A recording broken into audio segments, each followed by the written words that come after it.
Oh, good evening, everybody. Welcome to another episode of Psycho's Bladders, always powered by coffee each and every time. Welcome from one of your favorites, or maybe one of your future favorites. That's right, this jackass right here. Hey, oh my. Okay, so who's in the first? James, you were so close, but he beat you to it barely, barely. Hi, Chris. How you doing? I'm glad you get to watch my video earlier today. James, of course, always good to see you. Oberheim, you know what? I like that. Um, I like the avatar from Australia. That's good. I'm glad to see you here. You know, it's funny because back up in Chicagoland, okay, where I used to live, we have, and they still have, something to do with Oberheim. No, I'm confusing myself with Oberweis. That's the deli. But Oberheim, I know there's something we have that has to do with an Oberheim in Chicagoland. But now I'm going to be wondering, and I think maybe it's fashion, I think, or something. Oberheim. Maybe. Anyways, guys, I'm glad to see you here. I'm a little earlier than I said I was going to be because, well, you know what? Things changed around here in the Casa de la Psycho, and so we're kind of doing this a little earlier than what I was originally going to plan. Um, Fred, how you doing? Good to see you here. Um, so yeah, we're doing it a little earlier today, and I was watching Anthony Edwards talk about the most annoying rock stars. What a character! I think I saw the uh, the screenshot for that video, and I have not had a chance to see that yet. They're definitely, like any other walks of life, there's always going to be annoying people, and in the entertainment business and such. Yowza, yowza, yowza. That's right, Mellow in the house too. I did alert all the known members of the VC Justice League. We'll see who pops up. Like I said, I know this was a little bit of a surprise. I was going to shoot for 9 o'clock my time, but we're doing it now because schedule changed, and I actually might attempt to get some sleep tonight because I really kind of need it. When I do these 7 to 4 things, like at least I'm off tomorrow, thank God. I might even have a chance, maybe, to go check out one place for vinyl, but that I'm not holding my breath on that. Who's the VC Justice League? Well, the VC Justice League is the personal people that I have on Messenger, um, and several that are in my personal, like, that I have phone numbers of, and I let them alert that I'm going to do this. There's about, I think, like anywhere from 12 to 15 people that that are, they're panelists mostly. And I'm just like, hey, if you got the time, here it is. That is not excluding any of the audience. It's just, the main entertainment, if you will, that's up on screen. Of course, I have different people, main entertainment here in the audience, like Fred and Mick and James and everybody else. So there. Right on, King James. Can't wait to see it. Fact on the Malin mystery? Malin? I don't know. You got me on that. Um, I'll stay you till Trivial Pursuit starts. From my friends. Oh, nice. Nice, nice, nice. That's right. We've talked about this, haven't we, Chris? About the I can't remember, Chris, if we talked about if you were from Illinois or you knew some people from Illinois. I think we've had some conversation. My mind isn't all here. Mason, you were the one. That's right. You notified me, and I thank you for showing up. Yes, ladies and gentlemen, it was the other Mason, Mason Shea. And I'm so glad that you brought that up to me the day before Black Friday. And I pulled the trigger, and knock on wood, I have not watched it yet. But the box and the inside contents were great. So we're hoping that that's what it is. So thank you very much for coming back up here to clarify. Um, Good to see you too. It's a comic skate film series I'm in by Johnny Scab. Johnny Scab sounds like a 70s punk rocker. Seriously. Either that or you remember that WKRP episode? What did they call themselves? Was it the Filthy Scum? Scum of the Earth?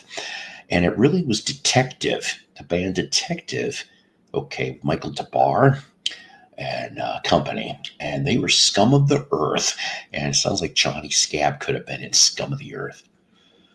Tito, get a Dixie Trailer Park Dirty Diva magazine. That sounds like fun, to tell you the honest truth, Fred. It really, really does. I used to have a, okay, fine, I'll admit this. I mean, I've been down here 17 and a half years. And I had two different ladies at two different times in time period from the same trailer park. Mm-hmm. That's all I'm going to say on that. It was quite interesting, to say the least. And it turned out that they were friends with each other too for a while. I didn't know that. It is. I have to find it now. And you are a certified monkey maniac. You should be. Your certificate hopefully is in the mail. I cannot wait until the next 4-state record show, March 1st, Carthage, Missouri. They're doing it again. Knock on wood. I hope he hasn't not announced yet because it's too early. But I don't think they're touring. But I'm praying that John Humphrey, the drummer for Seether and the Nixons, will be there again selling vinyl. And hopefully I'll get to meet him again and we can shoot the shit a little bit and get some different things signed. Melody that you come on. You have speaking parts. Oh wow, what the hell? Trivial Disaster. Tuesday this week instead of Monday. You know what? And Chris, you kind of brought up something that I'm thinking about doing. But I have to come across, speaking of Trivial Pursuit, and I remember this in the 90s, I think. They made a music edition. And I need to find that thing because I want to do a live, that'll be part of a show. And we will we'll have a contest. If I can get like the squares full, I'll be the host in the Wink Martindale, the Jack Berry, the Alan Ludden, the Peter Marshall, if you will. And I will do the host. I know I'm missing a few good ones out there, Bill Cullen, whatever. And I will mention the questions, and then somehow we will figure out who gets the points. And the audience can play along too. That'd be kind of fun, I think, anyway. And we'll do it as close to real time as possible. The human, I guess the human meth pipe. I don't know. Sorry, Psychosplatter. My phone went weird. That's all right. And Oberheim is a very popular synth. That's right. I'm an idiot. I probably saw. Oh, God. Okay. So there was 2 music stores I used to frequent in Northern Illinois when I was a kid and in my 20s. The Players Bench, downtown Crystal Lake. As far as I know, it's still there, too. At least it was the last time me and my friend Donna Jo Cat Lady, we went up to, it's right across the street from Pop's Corn Crib. Tasty popcorn. And yes, they've got sweet popcorn balls. Yes, you heard me. The password is sweet balls. Caramel corn, of course. They make it on site. It's a very small crib, too. You couldn't see that on MTV Cribs. But that's probably where I remember the Oberheim name because they had all different kinds of instruments there. And in Rockford, Illinois, Gazzardo music. And Gazzardo's, I think, is still around. I hope so. At least they were about 5, 6 years ago when I went through. Yes, I will definitely find it. Awesome. Uh, yeah, only with the trailer park crowd. And I hate to say this, but I'm going to anyway, that in Illinois, in Harvard, Illinois, to be precise, at one point or another, we had 3 trailer parks. And that's kind of goofy in a town of 6,000 at that time, okay? Well, they ended up destroying one of the whole trailer parks when it got leveled because the land got bought out, and then they turned it into a, what the hell was it? I think they put a Dunkin' Donut or Starbucks or some shit. And then there was a what I call a Roach Motel, which thank God I never went in there. And they leveled that too for the Walmart that was behind it. Sending goodly vibes from the land. And you know what? I love Australia. I do. Would I love to go there? You bet you. But I don't know if I want to do it now. And I hate saying that, but um, all the I don't know if they still have the restrictions and shit going back to the vid days of 2020. You know that, and I know that. How does it go if you're going from U.S. to Australia? You make a stop in Hawaii, if I remember correctly, and then it's Hawaii to Australia. So if I ever was going to go down to the land down under, I would definitely have to spend also a couple days either on the way or back in Hawaii. What is left of it? I know about the wildfires and shit, but I know, I take that back. I know one person. I have a friend named Trish who lives in Hawaii still, but the rest of the people I know, they left. Of course, the Rock and Oprah are still there, but I don't want to talk about them.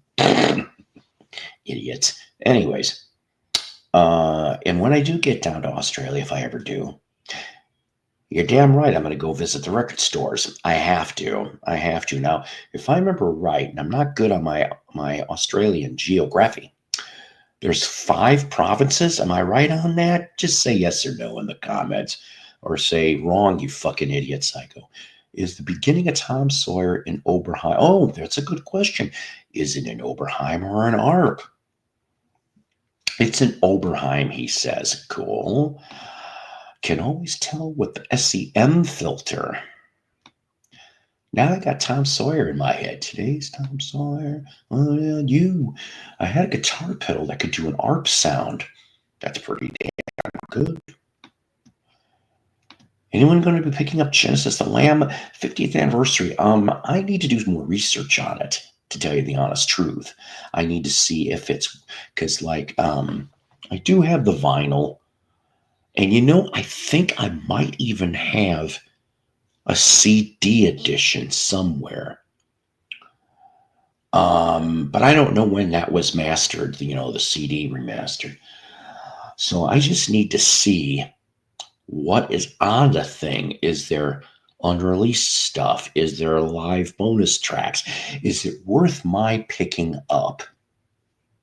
Maryland.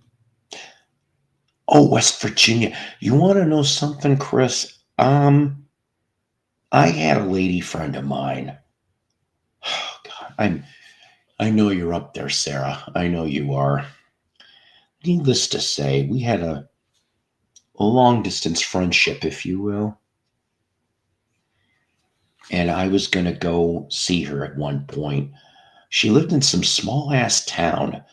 I want to say it was about 90 minutes away from Wheeling. Okay. And unfortunately, she died. God, what was it, about 7, 8 years ago? She lost a leg, okay, and something happened. It was Christmas. I don't know if it was Christmas Day or like the next couple days after, but her whole house caught on fire. And unfortunately, she passed away. And I hate to say this, two of the three dogs died too. I heard one of them escaped. It was horrible. I can't even imagine. Okay. I'm not afraid of dying. I'm really not. Okay. I don't know why. I'm just not. But I would say one of the worst ways, and would rather just go in my sleep. Okay. But I don't want to die being burned alive. That, to me, that would be the worst. If you're going to go, that's the worst. Sorry for being depressing. Oh, your favorite state? My favorite state is, if I can ever get there, Euphoria. I was just getting in the shower. Mellow in the shower, ladies and gentlemen, only on his Patreon channel. You too could be a pay pig and go watch Mellow. I'm busting balls. Wasn't Alan? Yes, Alan Ludden was the password guy. The password is, I don't really have a password yet. I guess we could come up with something. I don't know. We could say the password is Oberheim. Woo Wednesday. Wu-Tang Clan ain't nothing to fuck with. That's right. Of course, though, Wu-Tang is an excellent financial. If you remember from Chappelle. And I love it. We brought this up before, but at least the Wu-Tang got taken in the racial draft by the Asians. They deserved it. Hell yeah. Yo, champion, Fred Mello, will Trish the Dish. Well, the one I knew, that she didn't always live in Hawaii. She lived in Chicagoland. She was a coworker of mine. Would I have loved to have been with Trish? Late 80s, who wouldn't have wanted to been with Trish? She was one of those people that she would get very flirty, and she was cute and adorable and short like a pixie, but I never got anywhere. I don't think I did. Did I kiss her? No, I don't think I did. Overheim, I just came across that album in a thrift store on Monday. What, Lamb Lies Down on Broadway? My favorite Genesis is Foxtrot. Somebody, who the hell was it? I was looking at their channel. Oh, no, wait a minute. It was Dave. Wasn't it you? It was you. You showed 4 Genesis albums, did you not? In the last thing. Yeah. I don't get me wrong. I love the Peter Gabriel era, and I do love the Phil Collins era. Although saying that, I would say Foxtrot is probably one of my favorite Peter Gabriels. I do like Lamb Lies Down, but I mean, I don't know. Did they go a little overboard at the time? I don't know. But the other thing is, and I said this before yesterday, that I think Trick of the Tail is another one of my favorite albums, and I call that it's a great segue, in my opinion, from like a good bridge from the Peter Gabriel to the Phil Collins era. I love Phil. I love Steve Hackett. Okay. You people that are, love great guitar work, seek out his solo albums. Okay. He still keeps doing them. And if I can ever find I have a signed Steve Hackett. He's my only Genesis autograph I got. So yeah, south of Wheeling, huh? I want to say Sarah lived east of east. Shit. No, maybe south. I'm sorry, south. Oh God, what the hell was the name of the town? It was something hollow. It was a very small. There was a blip on the map. I hope so too. That's awesome. Was it an OG or newly remastered? Now, the ones I have were. I think I still have a couple. I don't have all of them. I got rid of some of the Genesis ones. Were OG. believe it or not. Let's see.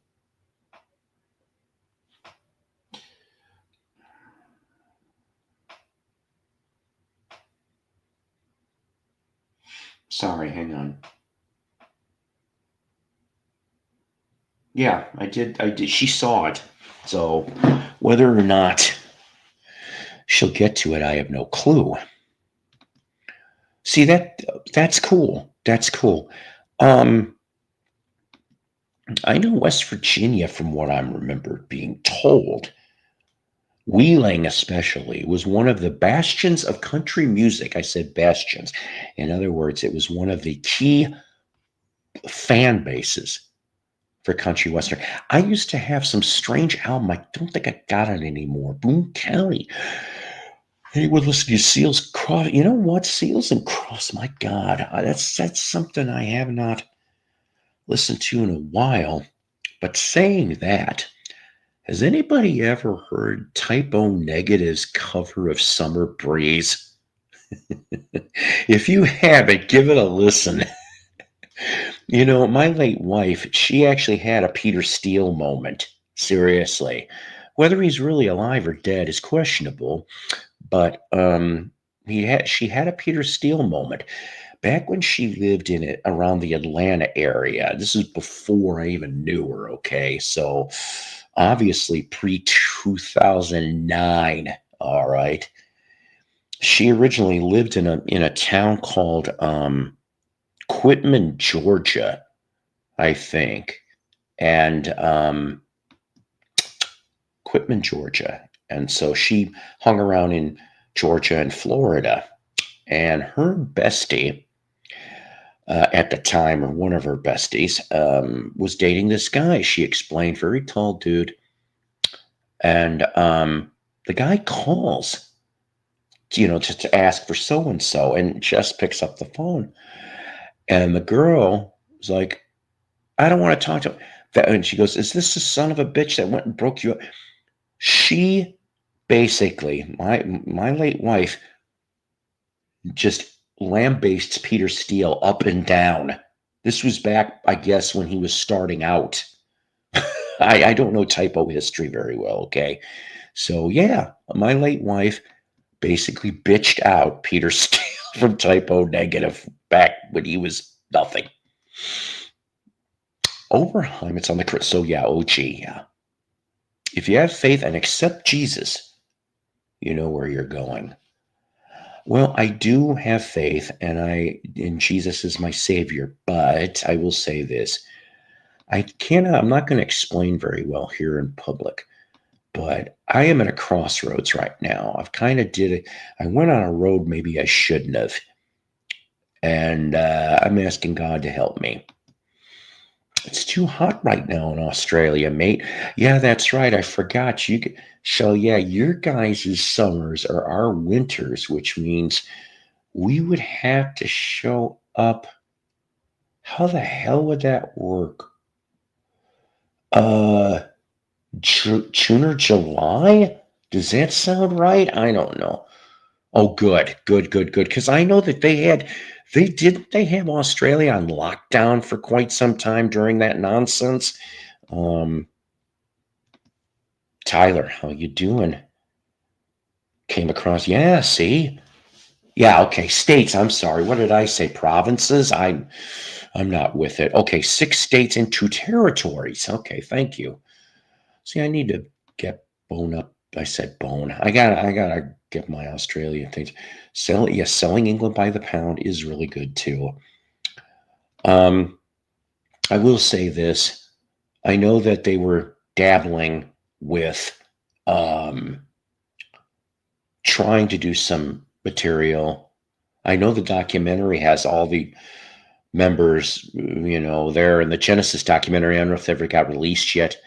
That's it. Thank you. The Jamboree every Saturday night, like the Opry. And there was this girl. I found this 50s LP, and it just looked interesting. I wish I had it so I could show you. But she used to perform at that Wheeling Jamboree. This one. You must be a T-Rex guy, Slider. Yeah, I love that album as well as the rest of their output. and I need to get to the latter end of T-Rex's output, but I did have electric electric warrior and the slider. Yeah, well, I mean, seriously, this was, like I said, I wish I knew when. It's pre 2009. That's the best answer I can tell you. I mean, let's see. So let me think about this. Obviously, it had to have been, we're just going to throw this out there. So she was born in 78. So it couldn't have been before 96, maybe 95, 96. That's the earliest it could have been. Hey, Kimba. We're get Oh God, I think a lot of people are getting these drone shit. I don't get it. Amen, Mick. Although I am going to say something about that in a second. Kind of made me nervous. Wind, Wind and Wuthering, released on this day in 1976. That was that was that was the one after Trick of the Tail, right? Because you've got Trick of the Tail, Wind and Wuthering, and then Seconds Out, right? Is that how that goes in the discography? That's right, Gorilla Joanne Jones played there, and I know her because she's the friend of a friend. That's even more cool for that matter too. Um, so there. In a little bit, we will go and also explain the title of the day. Live it up in the big generator. Yeah, live it up in the big generator. um, So let's see. Lamb Lies Down, 50th anniversary. That's going to be pretty good. I'm trying to think what 50th anniversary 1975 stuff be coming down the pipe for next year. Not that it really matters, and I'm going to feel very ignorant. Today, this just came into my mind. Did they end up doing a 50th anniversary of the Rolling Stones' It's Only Rock and Roll? I never was a big fan of that damn album. I think personally, and I've said this before and I'll say it again, that from 68, so Beggar's Banquet, okay, even though Satanic Majesties has got a couple bits in there that are really good. Underrated, I think. But from Beggar's Banquet, okay, Beggar's Banquet, Let It Bleed, Hot Rocks, gotta kind of include that too. I have yet to find the collectible version with the alternate takes of Brown Sugar and Wild Horses. I would love to. I wonder if that's on YouTube, those alternate takes. I bet you by now. So let's see. Beggar, Let It Bleed. Oh, yeah, Yah-Yahs too. That live. Hot Rocks, Sticky Fingers, Exile, Goat's Head Soup. And I think after Goat's Head is I mean, actually, really, if you want to think about it, after Exile, Goat's Head Soup is like the last one that's kind of good. And then, like I said, then they end up doing It's Only Rock and Roll, which I don't know. Like I said, it's a good album, but I'm not a big fan of it. Maybe I'm in the minority about this one I'm going to tell you about too. I never was a big fan of Emotional Rescue, that album, okay? Yes, it's got a couple good tracks, but I would rather choose Some Girls over Emotional Rescue any day of the week. My favorite Yes album is Fragile and then Relayer, and you know what? I am guilty for not really listening to Relayer, which of course was Patrick Moraz's only Yes involvement studio album. I think Moraz, or am I pronouncing that right, or is there Moraz? I always called it Moraz. That he definitely, he was quite an interesting player. He obviously wasn't Rick Wakeman or Tony Kaye for that matter, but he had his own different style. He, of course, leaned into jazz and fusion in some. I came across the solo album of his, though. I don't know if I have it anymore. The one where some of the Yes people come and contribute on it during his time. And I think it was in 76 that one came out. And then I liked him in the Moody's. I mean, I rather would have had Mike Pinder, but I mean, if you're not going to have Mike Pinder, Mraz was good. And I really don't understand. I've said this before, and if you guys are huge Moody Blues fans, can you tell me the story in regards to why Mraz got released from the band after being there for like all of the 80s? I mean, what the hell happened? Why did they let him go? That's another good one, Jay. Seriously. Yeah, some girls. So see, now that would have been cool too. Okay. Um, was Bill still with them, or did he find was it when after he left? Because I think if anything, obviously 60s tours would have been great. 70s tours would have been great. 72, 75, 78. Because I think the album, what is it, Love You Live, came from the Some Girls tour, right? Even Tattoo You would have been great. They came to Rockford, Illinois, which is about as close as you were going to get. And if I remember correctly, although I could be wrong on this, Prince was the opening act in Rockford, Illinois. Yeah, see, I mean, don't get me wrong, I like Ronnie Wood. I mean, faces and everything, but it's like, see, and Mark, like I said, I just need to listen to it again. Um, that's it. Thank you. That's the name of the album. What? He was way better than Tony K. All right. Okay. Maybe he was. I don't know. Though, I mean, I liked his keyboard work. Okay. On, on those first three records of Yes. And then, of course, I know when he came back to 90125 era. And then, of course, he was in a bunch of other stuff, though, too. And yeah, I love Badfinger, so I'm kind of glad he was at least on one Badfinger album and some live concerts, of course. Um, Badger. There's probably some other ones I'm missing. The other bands he was involved in. He actually was for a little while after he left Yes, which, if I remember right, the second time around, the Talk album was the last thing he was with them on.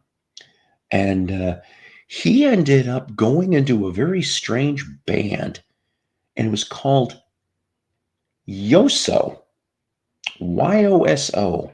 It was two members, Yes, and Tony K was one of them, and Bobby Kimball from Toto and somebody else. It was a very strange band, and they put out an album or two also.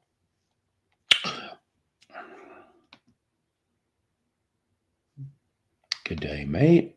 Oberheim, Mark, Nick. Yeah, I don't know about Rockford's reaction uh, to that particular show. If it wasn't that concert, I would have loved to have seen. All right. In 82, New Year's Eve. Okay. So New Year's Eve 82, Kiss came to the same venue. All right. So you're talking Gene, Paul, Vinnie Vincent, Eric Carr. I would have loved to have seen that lineup. Plasmatics opened for him. That would have been another kick-ass concert. So I would have loved to see Prince and the Stones. I believe in checking out all the opening acts, even if I never fucking heard of them at that time. You know what I'm saying? 50 years of Fish Out of got Chris Squire's solo album. That's right. Next year. Holy shit. I wonder what the Squire. I don't know, but hopefully something nice. Did he? When did he tour with Bowie? Wait a minute. Was it during Lodger? Am I getting that right? That just came into my head. Seriously. Or am I thinking a different album?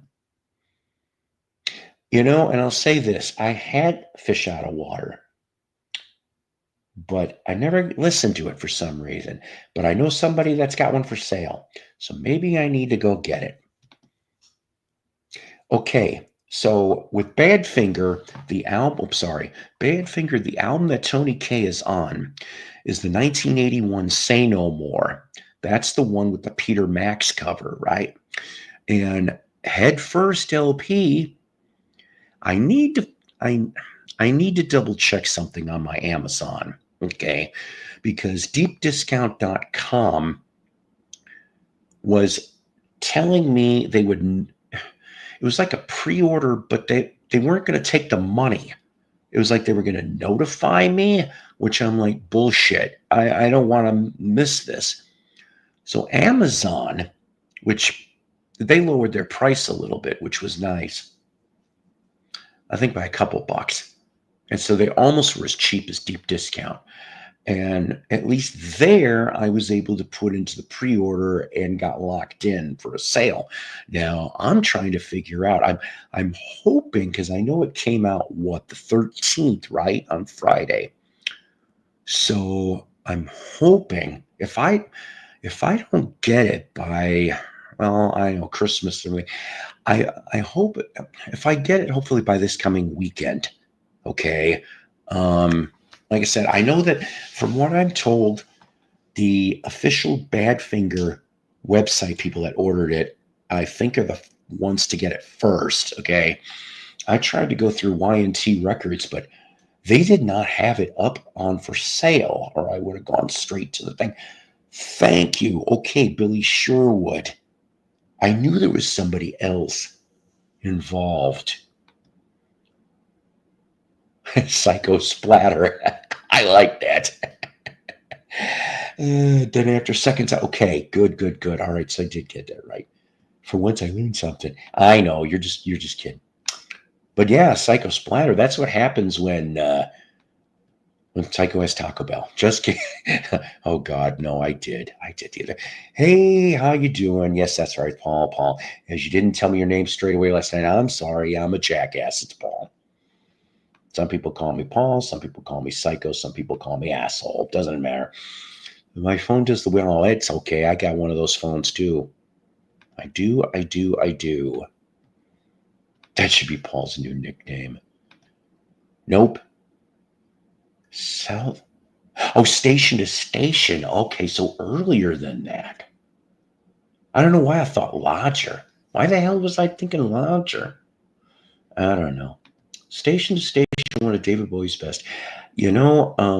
I do like me some 70s Bowie. I don't know what it is. Excuse me. I don't know what it is about 80s Bowie. Okay. I'm not saying I don't like it, but I'm not a real big fan of it either.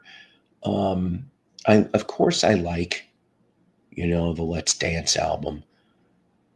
Not only because it's Bowie, but Stevie Ray Vaughan and Double Trouble backing him. And I like Stevie Ray Vaughan. Some really good guitar work. And then, oh God, the next one. Oh my God, my brain's going. The one with Blue Jean and Modern Love and the other stuff. That one's okay. The one that I'm trying to find for a future jukebox from hell is Never Let You Down, the one where Peter Frampton is on guitar. Yeah, that's the one I'm looking for.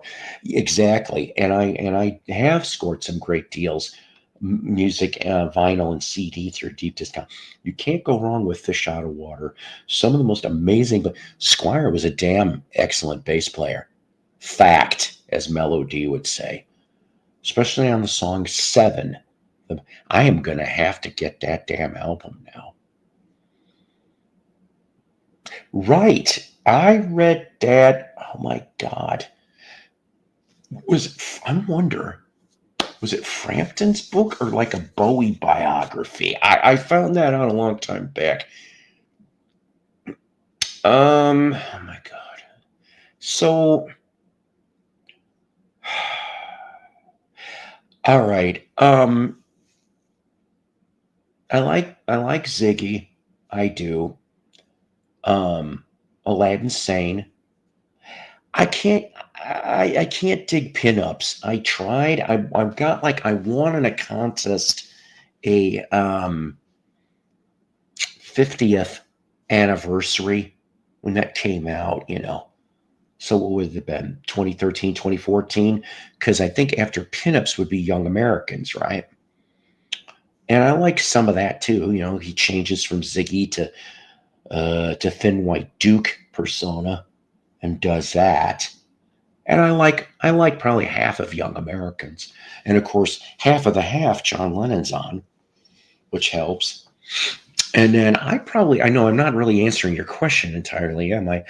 Um I for some reason though, like even though I heard all that stuff, maybe it's because when MTV came out and they were playing a lot of the older Bowie stuff, okay? And I know Heroes isn't on the Launcher album. That was maybe one of the first things I remember hearing. But then I started hearing I Am a DJ, Look Back in Anger. Um, just that whole, I mean, I think just some of that stuff is just out there and I love it. The videos are really strange shit. But then saying that, I like Black Star, the last thing, the last album.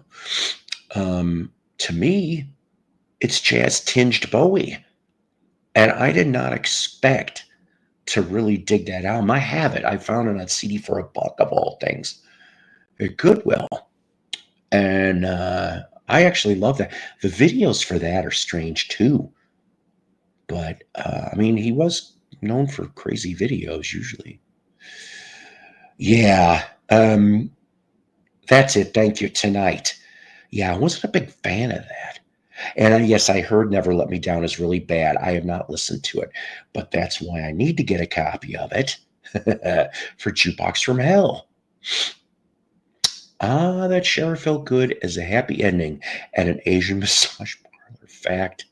Oh boy. You might have just set me up for a little clip for later when you get up here. Day In, Day Out by Bowie is a catchy song. I figured out part of your title. you damn it. See, I tried though. I mean, I don't know. I really don't. I mean, when I played the thing, I mean, I don't know. I don't know what to say. I just most of it didn't really work with me. I'd say maybe 2 to 3 songs off that album. And don't ask me which because I can't think right now. Hunky Dory. Somebody brought up Hunky Dory today, actually. One of my friends. And I can't remember why. I can't remember why, though. That's it. Thank you, Diamond Dogs. I keep forgetting about Diamond Dogs. There's a rare album for you. Finding the dog genital cup. The genital cover for Diamond Dog didn't really even exist. I heard rumors that like it never made it past it never made it into release. They say that possibly it only was in-house promotion. So I mean, is somebody blowing smoke up somebody's ass? Did it ever actually make it out even in a small quantity out into the public? Because I never seen one. I always checked. Hi, Lisa. I'm surprised that some rap star didn't steal the riff. Oh, you know what? If William's still here, maybe he could figure it out. He's a rap expert around here, at least one of them. That's it. Ashes to ashes. We all know Major Tom's a junkie. Yes. I know what you're talking about, but I've never listened to it. Seriously. Oh, and speaking of Christmas time, David Bowie, Bing Crosby. I do actually love that duet. Am I too loud? Okay. Oh, Toby's coming after you. Station to station is good, yes. Give me a break. I never get your street. I'm teasing. Yeah, the first part's going to be a little bit Hello, Lisa. The dog did get out, but it's very okay. Okay. So, William, we have a interesting question for you to see if you can research. So here's the thing: since you are an expert on this kind of stuff, let me see if I could pull this comment back. I'm surprised that some rap star didn't steal the riff from Chris Squire's. So it's a track out of Fish Out of Water from the mid 70s. 7, because it's so funky. There's your homework, my friend. You're good at what you do on that. That is a fact. Hello, Willie. Did somebody marry you today? Are you talking about marrying Lisa? Because I'm homely, Mr. Homely. On The Pretty Boys Are Going to Hell, Bowie continues the story about Major Tom. My buddy, Doug Fields, host of the Vinyl Grotto radio show, played for me a white label promo of the Italian version of Space Oddity, which I never heard before. I thought it was pretty interesting. Maybe Chris Hill should be the one to do it. Maybe. Earthlings are very good. There you go. And you know what? I have that on CD, signed by, oh God, why is my brain not working today? Reeve Gabrels. I have that autographed by Reeve Gabrels. There we go. Along with the first Tin Machine CD. Oh, the Chris Squire song is Lucky 7. Okay. Yeah, I'm gonna have to listen to and get this album, I think. Sorry, Willie, taken. Maybe you can marry Paul. Wait a minute.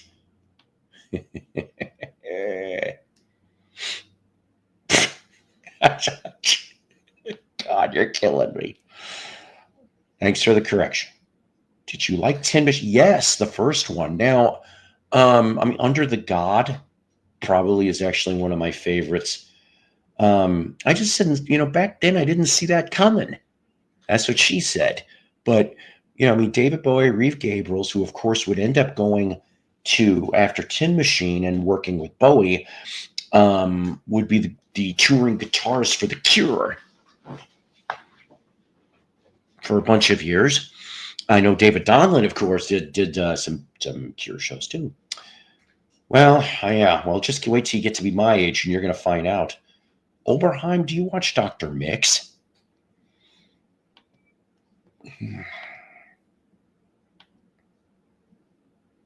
Paul and Shannon. No, that ship sailed a long time ago. I'll admit this. We almost did.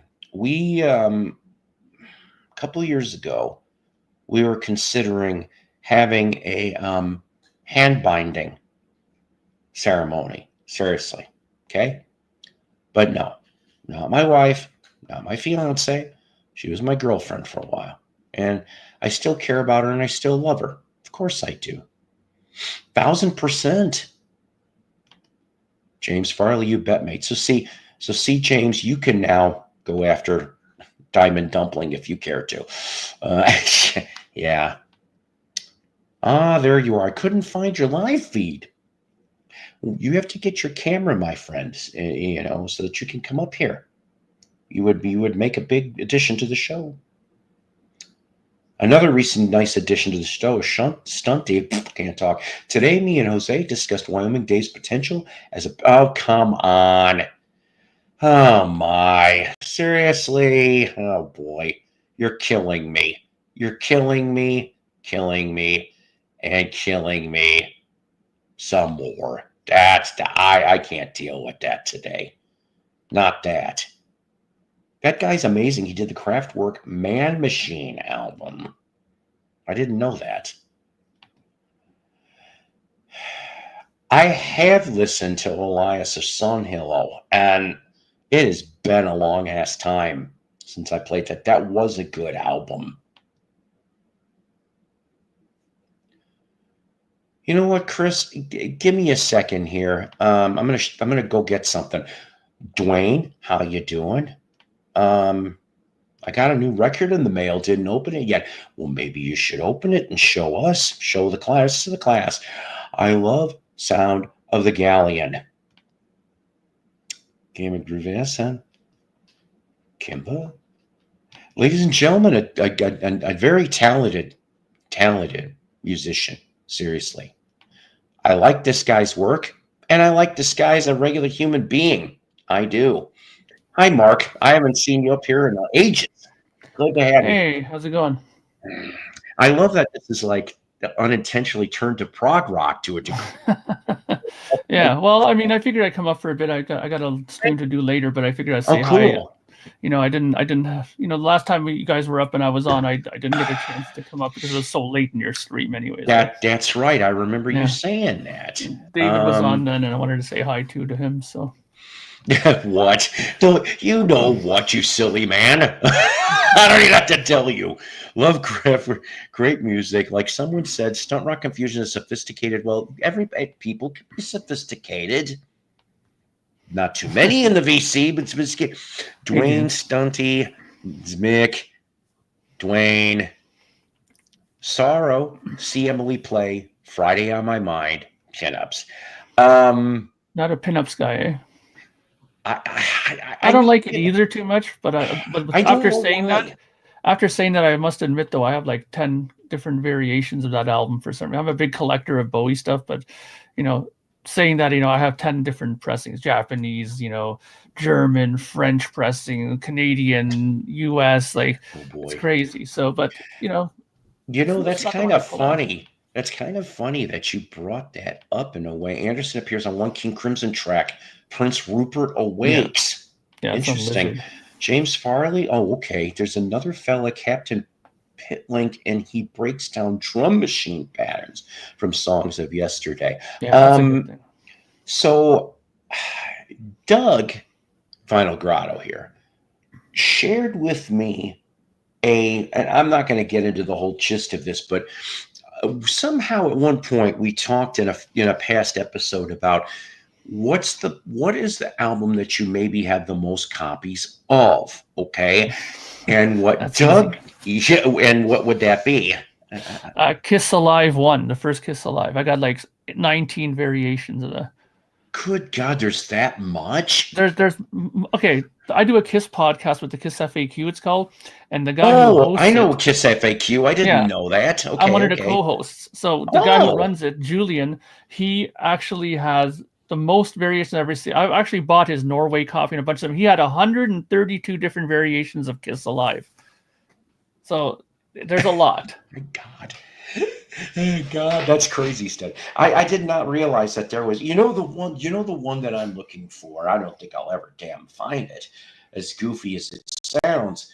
When Lick It Up came out, and in South America, for some reason, certain countries use the Casablanca label still, because for whatever reason, there was this weird transfer between, the whole the end of the Casablanca and the Polydor transition, which is Mercury, and I've seen actual, at least photos, picture scans of that damn. I can't remember where in South America, but I'm like, I kind of want one of those. Brazil, most likely. Is it Brazil? Yeah, okay, there you go. Yeah, probably Rock in Rio. That makes sense. But I'm like, I would love to find one of those. I also would love to find the Kiss Alive. I check anytime I ever come across a copy of Kiss Alive 2, and I have yet to find one with the songs that aren't on the damn record. And I'm just like, I just like, damn it. And I know people that found them. I'm like, son of a bitch, one of these days I'll find one. It's not as hard to find as people think it is, but if you can find them, they're pretty valuable in Kiss collector circles. I've seen people selling them for like $200 a pop, easy, right? But it's a collectible item. Did you see Kiss live? Yeah, I saw them the first time I actually saw them. I could have saw them in 86, 87, but I missed out on that. But I did see them on the reunion tour in 96 when they got back with the original guys. That was amazing. Nice. They played here at the Sky Dome. It was packed. It was like 50,000 people for that here. Oh, and, Toronto then. Yeah. I'm just here. I just live outside of Toronto. Oh, all right.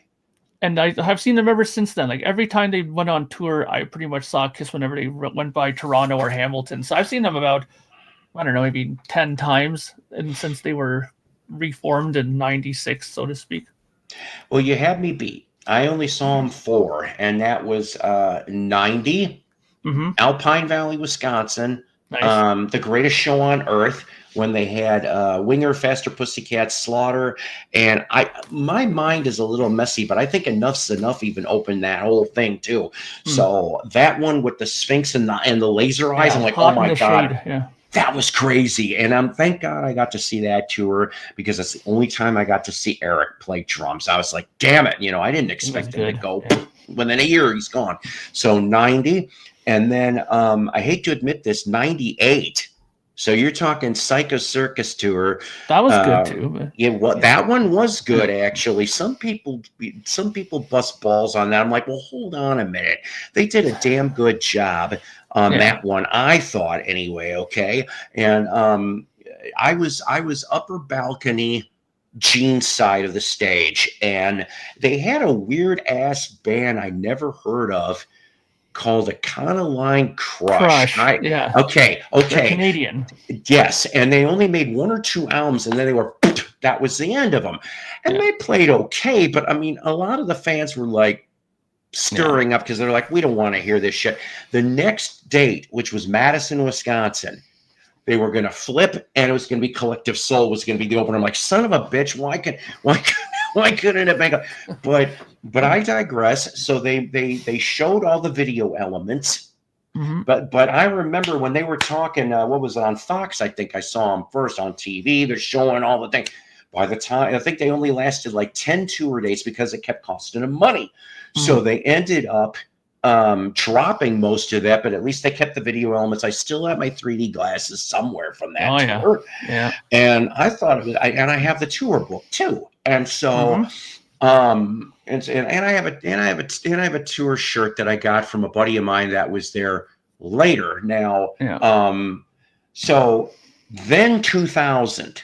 So they came back to Rockford in 2000, but it was that's when the wheels were coming off the truck at that point. Yes, but they did a good show on that one, I thought too. But it turned out it was weeks before. No, not weeks before, because that was 01. 01 was when they in Charleston, I think, tour. Right? Yeah. So 2000, no, in September. And so it was Skid Row with Johnny Salinger, which he was okay, but I mean, come on, it's no Sebastian. Ted Nugent, which had Marco Mendoza and Tommy Aldridge, because Mick Brown got hurt. Yeah. So that was a crazy trio right there. And then Kiss. And they kept some of the 98 elements still for video wise. And I had 12th row center. That was the closest I ever got. And when those flash pots came, oh my God, you felt the heat from there. The mini stage where Paul lands on was 2 rows behind me. I do have a shot, like 1 or 2 pictures somewhere as close as I could get, for him. Exactly. I get what you're saying there. So, and then I didn't see him again, unfortunately, until 2017. Yeah. That was the last time. And I took my kid. He wanted to see Kiss because it was kind of funny. He plays a lot of video games, and I can't remember what video game had Strutter in the soundtrack, and so he wanted to hear Strutter. Was that a GT? What's that? Yeah, probably a GTA. Yeah. And then, and what's funny is that I was taking him to work a few weeks ago, and I have a weird station that's like outside of town, and they play Deuce. Not the live, the studio. And I'm like, I'm singing along to this damn thing. And he's like, wait a minute. Who the hell is this? I go, John, this is Kiss. They played this at the concert. And they're like, no shit. And it ended up being one of his new favorites. And then they'll play Calling Dr. Love. And the only thing is, that it's kind of weird. They'll go off and play Tears Are Falling, and they'll also play Hide Your Heart. And I'm going, oh, God, not that song. That's the one I can't deal with. Nah, it's okay song. I mean, it's covered by too many people. But so get this, Chris. I came across, unfortunately, this guy wants too much money. I literally saw it this weekend on vinyl, because I've never seen it on vinyl, even though it's, I think, late 89. Ace Frehley's Trouble Walking. I have never seen a vinyl copy until Saturday. And I am just like, ooh, I said, because I've got Frehley Comet, the Frehley +1 live, the second sighting. I'm like, I wanted to get that, but the dude wanted $45. And I'm going, that's a bit much. So I didn't for an Ace Frehley solo record. Which one, like the '78 solo? No, Trouble Walking from '89. Trouble Walking. Okay, well, but that's a tough one to find on vinyl, I'm told. But I mean, it's Atlantic, so I don't know. Do you mind if I answer one question here? Somebody put up here? Somebody asked me here, Mark, did you ever see Rush live? There we go. Yes. Let me answer this in the way that'll make most sense. Rush is my favorite band of all time. So here's Rush, and everybody else is under Rush. Okay, so when I was 11, my sister, I have an older sister, she's like 7 years older than me. She's a huge music person. She got me into music, period. So I thank her every day for that. She was a huge Rush fan too, just like me. And she wanted to go to the Rush concert, but my parents tried to pull a fast one on her, saying, okay, we'll let you go to the Rush concert on the condition that you take your brother with you. And they thought for sure that she would say, nah, forget it, I won't go. And he's like, okay, I'll take Mark, no problem. So I ended up going, 11 years old, downtown on the TTC subway with all the potheads and everybody down to Maple Leaf Gardens. And that was the first concert I ever saw, and it totally changed me. As soon as I saw that show, I was like, this is exactly what I want to do. You know, I loved it. I've never, ever missed a Rush concert in Toronto since 1984. So I saw every single Rush tour that ever passed into Toronto, and they always play Toronto, it's their hometown, right? So I saw them dozens and dozens and dozens. I sometimes multiple times. On Test for Echo, I saw them like 3 times. Wow. I saw them a couple of times for some of the other tours. Counterparts was fantastic. It was a great tour that they did. Of course, being a Rush fan, we were extremely nervous when Neil quit the first time, when his wife and daughter died that year after Test for Echo. But when he came back for Vapor Trails, we were all like extremely happy as Rush fans in the Rush community. And but he went too quickly. I mean, I'm not the kind of person who gets overly emotional about musicians or celebrities passing, but Neil Peart kind of hit me hard, because he was a big person in my musical life. So when he died, I was very shocked about that. And if you people out there, whether you're a Rush fan or not, go read Geddy Lee's book. I'm telling you, it's a really damn good read. My library of all things had it. And I'm like, brand new. I'm like, holy shit. I'm like, I'm getting this. And I'm telling you, I think I had that damn book down and done in 2 days. It was that interesting. Seriously. Yeah. I wish I could tell you I saw Rush. I didn't. And I'm always going to regret it. There was a family emergency. But the story, maybe you've heard this story before, and I know some of you people out there probably have too. But so in the late 90s, when did Roll the Bones come out? 1992. Okay, thank you. So right around the Roll the Bones 91, 92. The Roll the Bones tour, they were okay. So they came to the Rockford Metro Center in Rockford, Illinois. All right, but the thing was that at that time, the president of the U.S. Rush fan club moved to Rockford, Illinois. I don't know where he was from beforehand. Nice. So yeah, and he ended up on our classic rock station, and he's like, yeah, they were talking about that. And now he had the fanzine. You people remember fanzines out there? Oh boy. So he would always stay up to date on this stuff, and he goes, I so want to bring Rush back here, because I heard the last time Rush was here was that, and we used to have this, it was called the Rockford Armory. All right. And 1976 was the last time that Kiss performed in Rockford, Illinois at the Rockford Armory. And And for at least one of the shows between 74 and 76, because they were there a couple times, of course, it was Kiss and Rush. Yeah. Which I really would have loved to have been fly on the wall on that one. Oh, and yeah. I heard, of course, how they had their great history and everything. But so they were like, so the guy, and I wish I remember his name, went to Rush's tour manager, whoever that was at that time frame. Howard Ungerleiner. Thank you. Got to see Geddy. And he explained, because of the connect, he says, get 1,000 signatures on a petition. And he turns to the manager, and goes, if he can get 1,000 and it looks legit, stick the Metro Center on the itinerary somewhere. And so guess what? I was one of the 1,000 that signed that damn thing. He had that petition done in a matter of weeks, and was able to go at whatever the nearest tour date that was near him with that petition. They looked it over, and they, sure enough, they put the damn date in for Rockford Metro Center. Now, I wish I could tell you if there was an opening act. I do not know that. But I won tickets to that tour, that show. And it was funny because, of course, you guys, maybe your old schoolers remember, if you hear the such and such song, be the 10th caller. Well, everyone, of course, was dinging the good Rush songs.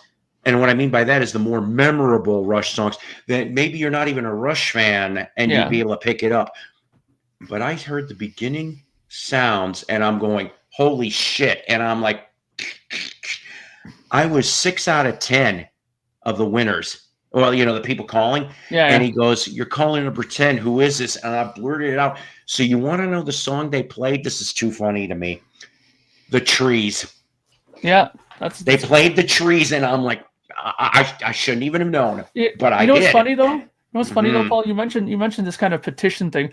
In 1988, I believe it was, when Rush put out "Hold Your Fire." Before the tour started, there was a huge petition in the east coast of Canada, here, Newfoundland, Nova Scotia, that area. They had a big petition about having Rush come there because they said they never went there since like the 70s. And there was a great thing on CBC television where they had like people with megaphones yelling and screaming, saying, "We supported Rush in the beginning. Why haven't they come back to the East Coast?" And it worked. It ended up that Rush started their "Hold Your Fire" tour there in Newfoundland. So that kind of stuff does actually help if you make it, visible enough, right? Yeah. Somebody here put Star Trekker said, "Did you see Sebastian Bach on Vinyl Obsession episode? He was talking about Rush. He mentioned Max Webster, a band that there's." Yeah, I saw that, and that was a great episode actually of that Vinyl Obsession. The guy who does that show actually is a wrestler. I forget his actual wrestling name, but he's a TNA wrestler. Yeah. Oh, his name slips my mind right now. Hang on a minute. Now I got to write this down for homework. Yeah. I wonder if I know this guy, because I don't watch TNA as much as Vinyl Obsession channel. I love finding out different things. But what he was talking about is that the song that he talks about is Battle Scar. That song was done by Max Webster and Rush and appears on the Universal Juveniles album that they put out, which is the last Max Webster record that came out. And because the funny thing is, Neil Peart, when Max Webster used to tour with Rush all the time, Neil used to go behind on his kit because the Rush stuff was always covered with a big tarp and stuff, and you couldn't see their stuff while they were playing. And Neil would go underneath the tarp to his kit, and he would start jamming with Max Webster on their last two songs of the set while they were playing, just to warm up. So they became great friends, and he knew a lot of their songs, so it was great. So they became fast friends. So that's the connection with them. Damn, and that's the thing with I know of Max Webster, but I don't have any of their albums, and I gotta confess, I haven't listened to anything yet on YouTube. And I hate to say this, the only reason why I know about Kim Mitchell, of course, who was in Max Webster, was Going for a Soda, which I don't know what radio station back in the day used to play that song, and for years I didn't know who the hell that was. Hi, Shannon. Shenanigans, ladies and gentlemen, here too. Yes, SCTV. You know what, that whole I remember, speaking of that. Yes. Do you remember though that could have possibly been the last thing that he would have done because of the whole surgery and everything? And I'm like, I remember a lot of the Rush fans in my high school were nervous because that exit stage left could have possibly been the last anything, and thank God it wasn't the case. He got through the surgery, and that was beautiful. I love all these Canadian bands that you guys are spitting out. I know a few of the TNA wrestlers. Eric Young, that's it. Thank you, Sam Squash. Oh, okay. I didn't know that he. Yeah. Why do Eric I feel Young. so stupid about this? Yeah. Jeez, man. The mad scientist, they call him on wrestling. Thank you, Sam Squatch. Hello, Ricky. How are you? God. Eric Young. There's another Canadian institution there, the Trailer Park Boys. What a great show that was! Oh my God, I love doing Bubbles. Bubbles is my favorite, or the other one, of course. You ever see the version of Closer to the Heart with Bubbles? Yes, I love that song. Yes, I can hear you. I'm gonna fix that. What? You're gonna fix what? Uh-oh. I'm gonna fix it. Okay. Whenever I watch you guys on here, always get the feeling that she has like a good 3 to 4 second delay between you guys. She admitted she's got poopy internet, and unfortunately that's the case. And hopefully maybe she'll get that fixed soon enough. But the other one that, like I said, that I like to do is of course, Conky. I like doing and I'm like, I'll do that to people that don't even know who the fucker is. And I'm like, but half of my people at work, they love Trailer Park Boys, and I am just like, yes. So we throw out little things. Yeah. Sometimes Ricky-isms. So it's interesting here. Somebody mentioned Saga.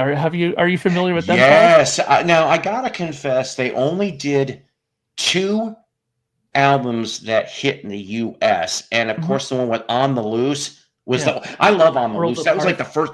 Worlds Apart is a damn good album, but I'm like, that's the. And when I heard On the Loose, I'm like, oh, what the hell is this? I said I like it, and then I got the next one with Heads or Tails. That's right. Yes, Heads or Tails, and I think for some reason did they do a song called Cats with Claws? No, the Catwalk. It's called Catwalk. Yeah, that's it. I'm sorry. And so those were the only 2 that I remember ever sold in the U.S., at least that I remember. Now, I know, is Michael Sadler finally well? Because I know he was, I heard they're doing a goodbye tour or something if they haven't done it already. And I mean, there's a long history for those guys on and off.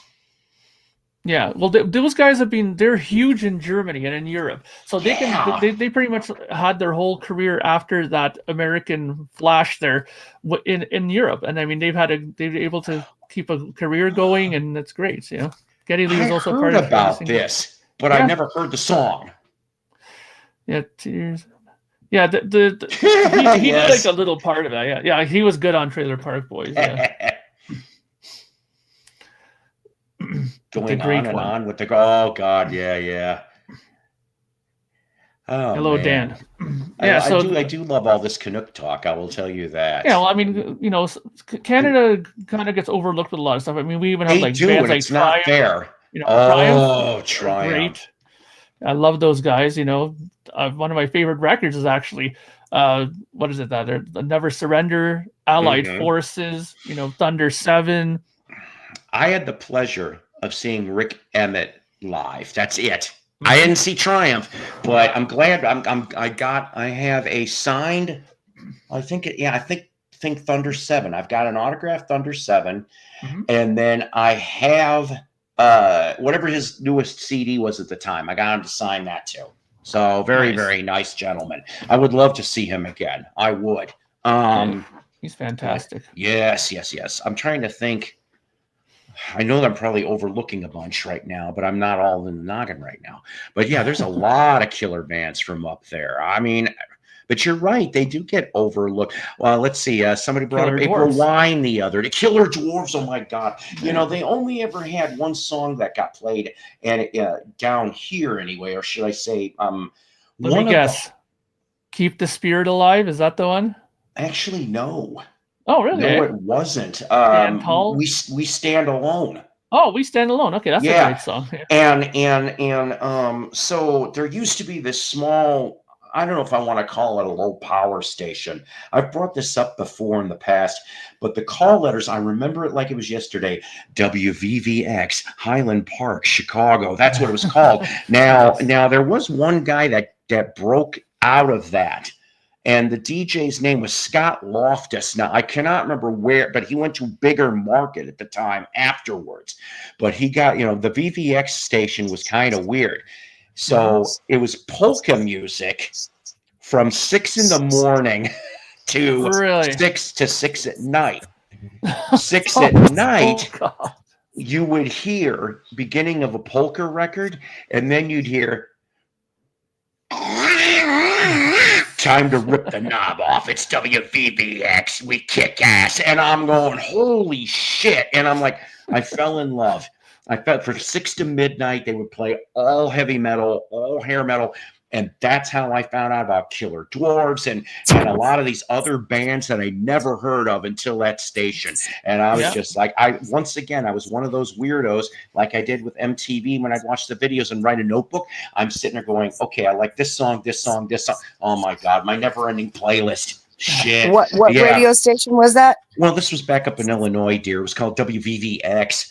I need to find out if maybe somebody maybe saved some radio clips on YouTube, like some good scoped stuff or something. I would love to hear that again. That would take me right back to college. That was like 85, 86, maybe up to 88 is when I remember him. And then I didn't hear so much after that. Yeah. He's all showered up. He's dressed up in the Fred Flintstone outfit. Hey, Fred. Hey, Bonnie. Hey, what's up, Mark? Mark's just sitting there going, what? Mark's frozen now. Mark, no. Elsa, no, he's frozen. I have that Medusa power, I guess. I turn people to stone or something. Turn to stone. When you were gone. To stone. The stone. Hang on. I'm so behind in the comments, damn it. Helix is another one. We played Helix's Too Late the other day. This station here in town will outside of town will play Rock You, which I'm like, I believe it or not, for 2 seconds I thought that was Twisted Sister till I heard the vocals. I'm like, no, that don't. Bingo. Thank you for being on, Mark. If you can come back up, that's great. If not, I understand that too. I wanted to say hi to Mark. Band-Aid, Do They Know It's Christmas? USA for Africa did We Are the World, and Northern Lights for Africa did Tears Are Not Enough. I'm going to need to write that down too, Dwayne, because I don't think I've ever heard that one. Now, of course, the only other one that I remember, or I take that back, Stars is Stars from Hearing Aid. If you people remember that from Hearing Aid. From '86, and then Sun City, that single for Sun City. Ain't gonna play Sun City. Yeah, those two were big back in. Bruce Springsteen was all in that. Him and what's his name, Little Steven, and Ringo's on that, by the way. Yeah, Ringo's on the Sun City. Band-Aid, Paul McCartney's on. Yes, Street Heart. Speaking of Canadian bands, Never Let. Oh no, wait a minute. I'm confusing myself with Steelheart, aren't I? Steel. Was it Steelheart that I'll Never Let You Go, or is it Street Heart? I get confused about this. Let you go. That guy had a voice. My God! I forget his name with Jim Gillette. Oh no, Jim Gillette was in Nitro. Right. Mm-hmm. I used to get those two bands mixed up a little bit. With Michelangelo, aka Michael Batio, Batio. Yeah, he was Chicago area born and bred. He played the two. Incredible. He still does that too. I bet he does. He has a 4-neck guitar, two that go down, and then he flips the guitar over, and he's just one of those guys, man. He started out in a band called Holland in the mid-'80s, okay, with a little bit remnants of the Bees, which were the Boys, and then changed over. So the Bees, and Michael shows up in there, and he's in there. And if you ever can find, and I to my knowledge, I don't think they ever issued it on CD, though, guys. I could be wrong on this. Their demos got released on CD, but Holland, They did a one-off 1985 Atlantic Records, but they were from Chicago, Thirsty Whale, River Grove. I got to see a little bit of Holland, just a taste. And but yeah, that's what his name was, Michael Baccio, before he turned into Michelangelo. And he was crazy in Nitro. They did like 2 albums and then they were gone. Right. And then of course Jim Gillette was married to Lita Ford. That's right, for a long time. I thought Bobby Brown for a minute there. Oh my God. I've seen Rush 3 times here in Montreal, and they are number 21 favorite rock bands on my list of the channel. Check out I love Rush 25 list on Piccolina the Cat's YouTube. My channel. favorite Rush release is right there. Oh, there you go. There you go. Killer. I like this almost better than the records because I get to actually watch them play these songs. Like, it goes through the whole history of Rush, and it has a version of La Villa Strangiato live. That right there. In 1975, during the Hemispheres tour. Hey. Davey. Nice. Mello, hey, how are you doing, Paul? Hello, Davey. Mark is stoned. Well, he might have been, but that's okay. When I was young, I would listen to WLS. Chris, I'll tell you, WLS literally at night would take over 2/3 of the country. Back in the day when there wasn't so many damn radio stations, when there wasn't so many towers, when there was obviously no cell towers, WLS you could hear from in 2/3 of the country. Seriously, that's how powerful at that time it was.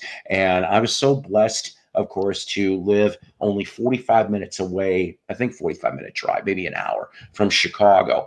In fact, I went past the WLS studios many times on State Street in Chicago, that great street. It was right across the street from the Chicago Theater, which is still there. The last time I went past that Chicago Theater back in the 80s, I laughed because there was a line going into the Chicago Theater. Would you care to know, this would be 1987 or 88, would you care to know who was in the marquee and who was playing that night as to why there was a line? Just a guess. Throw a random guess. You may be right. What year? Or 87 or 88, wintertime. And with what band? Oh, I didn't tell you the band. I just simply said it was at the Chicago Theater. Maybe Aerosmith. There he is. What's up, Mark? Hi, Mark. Sorry, my internet sometimes does it where it just craps out on me. I thought I cursed you or something. It's like as soon as I came up, he went frozen before I could say hi to you. No, I didn't want you to think I just jumped off. Oh, no. I kind of figured something was wrong. It happens every once in a while. I'll be talking on the live stream, so I'll just go like, and then that's it, and I'm out of let me give the answer, and then let Mello show if you. Oh wait, I didn't even get the guess. You said 87. I would say probably wintertime. Rat. Okay, let's cut the shit on this. It's not a band. It was a singer. Oh, a singer. John Parr. Female or male singer? He Canadian too. Put a man in motion. Think about it. What are you trying to guess? Santel most fire. I'm trying to. What are you trying to guess? I just was throwing out there that when I went, one time when I went with this was back with the first wife, so I was like, wintertime, Christmas time, 87 or 88, I can't remember right now, that I went past the Chicago Theater across the street from WLS Radio, and there was a line coming out waiting to get into this place, and on the marquee, I saw as to why the line was long, and I said, would anybody take a guess as to who that was? And I said it was a singer now, so I could cut the band part out. I said John Parr. That the lane went all the way out there and went almost 2 doors down. You got to give a little bit of a clue, though. Like, what year was this? You said 87, 87 or 88, roughly, Christmas time. A Canadian guy? Okay, you know what? I'm just going to cut to the whole thing. This is what made me laugh, though, because I laughed when I saw the line and Tom Jones. The marquee. Colin you James? were very close. It was Engelbert Humperdinck. Oh, I was going to say him next. That guy actually gets a lineup? Yeah. I know. Hey, any celebrity will get a lineup. That was weird. Well, not any celebrity. But, well, I mean, the majority of them, you put them in there, like, especially if it's in Bumblefuck somewhere, well, the glitz and glamour hit people, like no tomorrow. wouldn't guess Engelbert Humphrey. Yeah. Oh, so anyways, family emergency kept me from going to Roll the Bones. I ended up giving away the tickets. Oh, Kick Axe. Nice. I love Kick Axe. Kick Axe is another and good Kickin'. one. You got to play Alive and Kickin'. Alive and I Kickin'. did that. I did that on one of the shows, and I got dinged. No, you for played. it. It wasn't Alive and Kickin'. It was And I Rock still and got Roll. dinged for Kick Axe. I know. That sucks. You get dinged a lot with those things, don't you? I Gotta be hate to careful. say this, yes, but I'm like, I quickly take them off. Yeah. I like to rock, good tune. Harder, Faster was the album. Yes, for April Wine, right? Yeah. I love April Wine. Yeah. Just between you and me, that's a phenomenal song. And There's only one guy left. That's Sign it. of the Gypsy Everybody else Queen. is pretty much dead. Nature of the Beast album. I used to have that. I need to. Yep. I like to rock. I like to rock. Roll. Words of a woman who knows.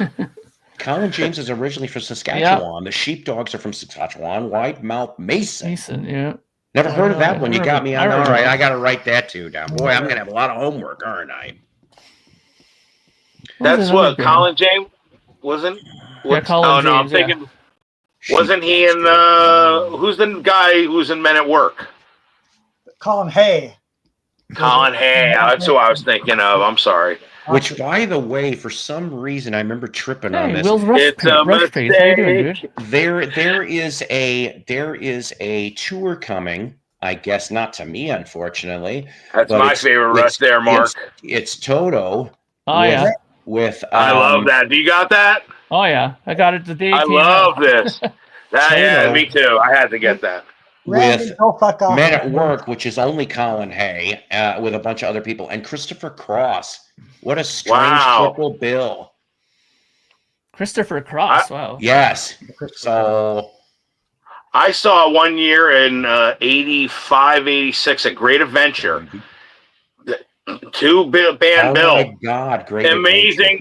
Amazing two-band bill. Triumph and Zebra. Of course, I 3-man band. Shit, I would have loved that. Triumph and Zebra. Oh my God, it was incredible. They literally, they were almost having like a rock off between the two.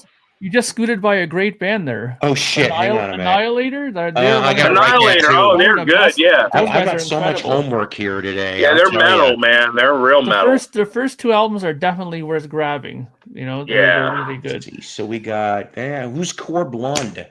I never heard of them. I don't know. I know Concrete Blonde. So let's see. So far, I've got Vinyl Session VC channel, Kiss FAQ, because I didn't know that you were.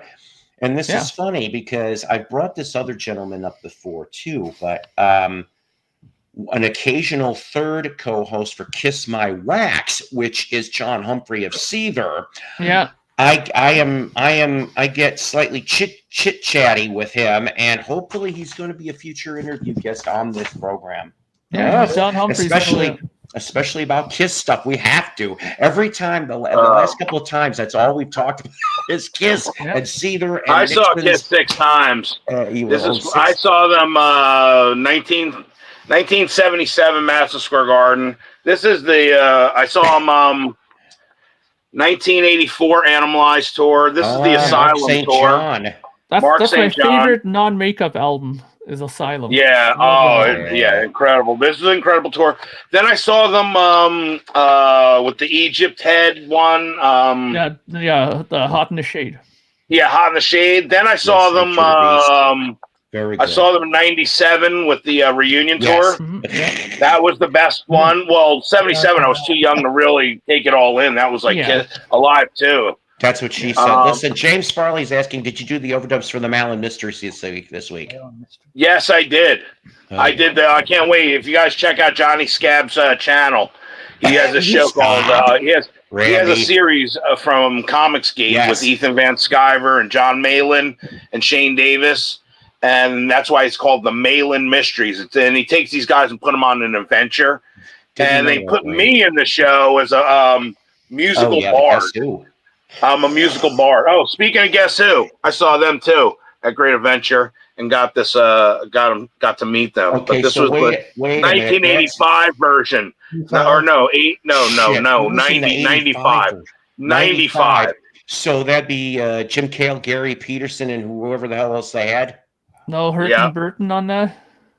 No, but they were good. They were good. That's funny. Well, Guess who? I just happen to have that right there. I always have that sort of always rings my bell a bit whenever I see these bands that come up there claiming to be a band and you don't even have like the original singer. Exactly. I'm glad that bands are starting to do that now, where they do like the Guess Who featuring. Like, here you go. Yeah, I'm not a big fan of that one either, though. Unfortunately, James. You know, that's the thing, though. You're right about that, though, Mark, because I listened to just from YouTube. I didn't buy them, but like the last Guess Who that came out, which really wasn't Guess Who. I'm going, what the hell is this nonsense? And then Gary's not even there anymore, so they're pulling a foreigner, is what the fuck they're doing. And thank God, Burton Cummings, he gambled and he won, and in essence, and I'm glad. Hopefully, that nonsense is past us now. Yeah. But even like whatever the album was. Before that, 1977. That's the Kiss 1977 ticket stub. Here's the. There you go. This is 1985 Kiss, Philadelphia Spectrum. This is one Loudness. That was the Asylum tour one. I don't know where. I have so many, ticket stubs galore. I mean, look at that. That's something I never collected. I never did that for some reason. Sugar. Hundreds of ticket stubs. Hundreds. Never heard of Big Sugar. Big Sugar's good. They're another good band. They have a sort of like a reggae influence with rock. It's really good though. They're very. I'm gonna have a long list here. What is this? I never heard of Big Sugar. That's a Striper. More members. Yes. I can recognize. Yeah. I'd love to have seen them in the early days, like Soldiers Under Command. Command. I did. I saw them. I saw them 1985 Soldiers Under Command tour. Cool. And then I saw them again, To Hell with the Devil tour.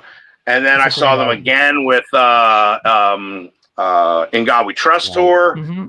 I mean, I've seen Striper probably. Did you see them when they did that? Did you see them when they did that album where they were like, "We're not Christian people anymore"? Yeah, that's the Against the Law. Yeah, when they were blue and black stripes. They turned their stripes to blue and black. Then they did the cover of Earth, Wind, and Fire, Shining Star, which was excellent. We're into booze and everything now. We don't like that. If I get dinged for this, hang on a well, minute. Tim Gaines had a real coke addiction. That's why he wound up leaving Striper, because he had a really bad drug problem. Yeah, and he's posing as Christian and stuff. You're a rock star, man. You're gonna get tempted, no matter how Well, yeah. I'm sure even Billy Graham had been tempted, being famous as he was. You know what I mean? Temptations of the world get you. These guys did something. Come on, man. Speaking of temptations. All right. Hang on a minute. I'm going to pull something. I don't know if I'm going to get dinged for this or not. Uh-oh.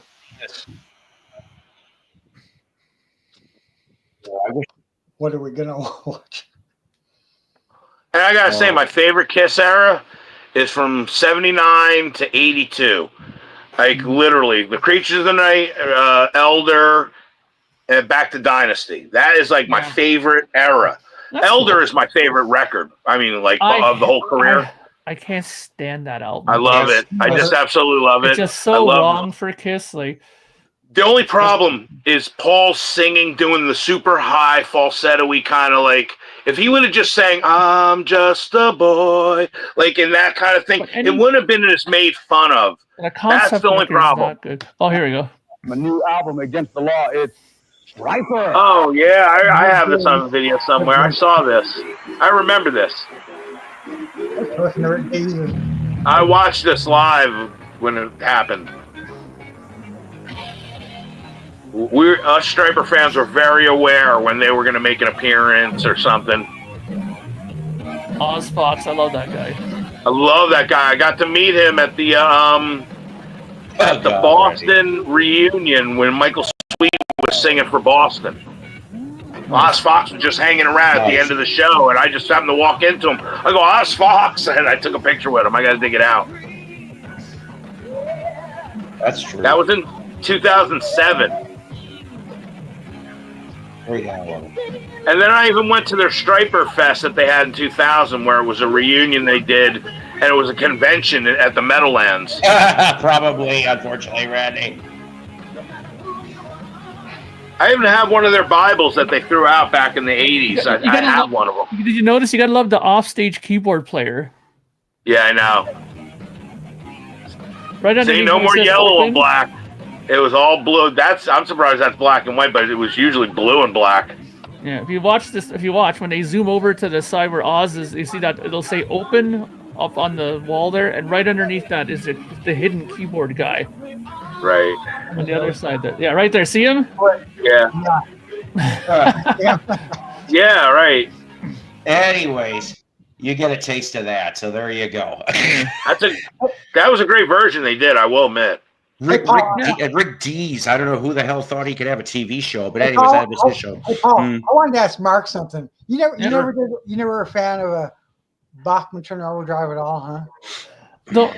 Not really. I mean, I wasn't into that. The only thing that I kind of why I got into them was that I realized that one of the songs that Kiss covered, "Rock and Roll Hell," was an actual BTO song, right? Oh, they took over and Gene added one or two lines in a verse, and he claimed writing credit just by doing that. Good Typical God. Gene No Simmons. problem. I like that band.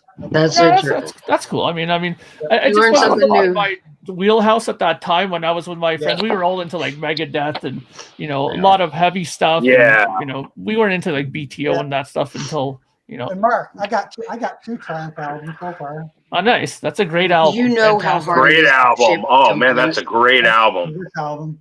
Another good one. That one is at my flea market. I'm going to grab that one hopefully Saturday. I like that record. I like their Triumph 80s for rock music, definitely. Follow Your Heart is my favorite Triumph song. I just can't get enough of that song. It's whenever it comes on the radio, it's one of the songs that I got to turn up, and it just hits me like not many other songs do. Follow Your Heart. I heard of Frozen Ghost, but I don't know any of their material. You know what's funny? Actually, you gotta let me say something here. Frozen Ghost. One of the guys that was in that band was a guy named Archie Hashi. He was in there. I don't know if he was the keyboard guy or something like that, but he was in Frozen Ghost, and he ran a studio here just down the street from me called Studio A, and that's where I co-opted to do my engineering for sound and stuff like that. Wow. And he actually was the guy who produced my first band's album when I was in a band called Nasty Black. We were like a hair metal band, and he totally produced it for us, and it turned out really good. But when I saw Frozen Ghost, I immediately thought of him because he started that recording studio there, and he got me my first tip of, how to engineer, how to mic cabinets and drums and all that stuff. So it was great. And 19 years old, and having all these bands come in at the night shift, it was crazy. Some of the bands that came in, when you're 19 and you're like throwing, vodka in your face. Here, you want to have some drink? Here, have a drink with us. And you're like some young kid trying to figure out the ropes, and you learn really quickly under those kind of environments, right? So, right. Ladies and gentlemen, before I forget, please go check out. That is not what I wanted. I am so sorry. That was moronic. That was moronic. I tried. Yeah, you're on autopilot, bro. Yeah. Thanks, Will. Yeah. Anyways, I'll figure it out in a minute. I was trying to be nice. Anyways, go check out projectgemini.com, of course. Definitely. What you can do. Yes, I'd love to collab with you on a song there, Mark. I'd love to get together with you on a song, really. I'd love to get you, Nick, and David Donnelly to do a song together. Thanks for even more. That would be pretty cool. Do like a tag, and then you do your part, send it off to the next guy. Nick does his part, then David Donnelly does his part. Well, that's how we did stuff with David. Me and David, he's been on a few of my Project Gemini albums playing bass. Right. That's what I'm telling you. I think we could do something really good. Yeah, I mean, it's cool. I mean, right now I'm like right in the middle of doing like 2 other records now. Oh, I'm sure everybody's always busy. Yeah, David and I are going to start doing something in the new year together, so it should be interesting to see what happens in 2025, right? No doubt. But I'll tell you what, if you get some cool ideas come across, sometimes that winds up like pivoting you to into something that you never even expected. Yeah, I'll keep it in mind, man, for sure. I'll send you some stuff in your email. Okay. Sounds good. Awesome. Before I forget, back to the Striper thing. I only saw him once. Soldiers Under Command tour, Bismarck Ballroom. Oh, good tour. That was the best. Armored Saint opened for them. Oh, wow, Armored Saint. And unfortunately, Armored Saint got very I love Armored Saint. Can you deliver, man? Because the kids were yelling, Striper, Yeah. And they got all pissed off and probably only played 6 songs, told everybody to go fuck off. And they said, Wow. whoever, you real fans that came here to see us, we will be at the side entrance.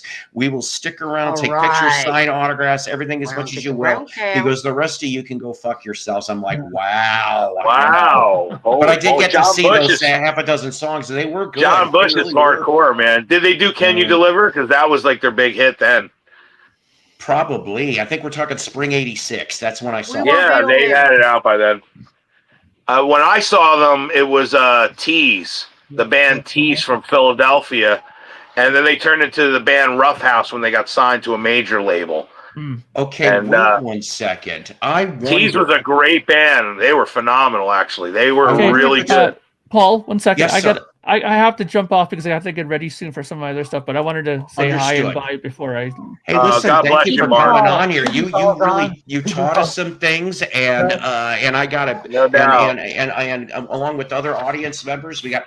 So yeah, go check out projectgemini.com. Go get some things from Mark. I'm guilty. I need to get some of your records. I'm behind. If you want to Mark, check out my yeah. stuff, go to the Bandcamp page. The Yes. Bandcamp for Project Gemini has a lot of stuff there. There you You go. know what, Mark? I was going to Bandcamp. tell you to look up a band. Look up the band if you don't know them already. Do you remember a band called Witchfinder General? Yeah, I've I heard know of them. them. You do? Or not. Yeah, it's a very obscure band. I mean, they weren't like a big name, kind of like Killer Dwarf when you guys were talking. Yeah. It made me That's think of right. Witchfinder General. Look them up. Butthole So you know. surfers. There's Yeah. a name. There's one we actually talked about the other day, and I don't know why. Prism. I got You one. don't hear Take care, much guys. about Prism. I got one. God bless, man. Take Take care, man. care. I'll talk to you guys later. See you, Mark. See you, Mark. I'm telling you, I'm glad. Thanks for Oh coming. yeah, that was awesome. He's a And great Carmelo- guy. I'll tell you Great that. guy. Full of Again, right? information. Hey, Yes. Carmelo. What, Dave? Yeah, You know Louis Golden or not? On the Louis VC? Golden. From who? He's in the VC. Yeah, Louis Golden? I No, know the I name. don't. Oh, you I don't. never- Maybe. I know he's a fan of that band. He used to have Witchfinder Hello. Gemini like his Oh, handle. really? Oh, Wow. He likes that Wow. band. I didn't know that many people even because they never hear anybody ever bring them up ever. He brought It's like one of those kind of bands. I barely ever hear anybody talk about them. I know he likes him. I can tell you a bunch of bands back then that were like, there was a band called Restless. Do you remember them? Restless. Yeah. They were 1987.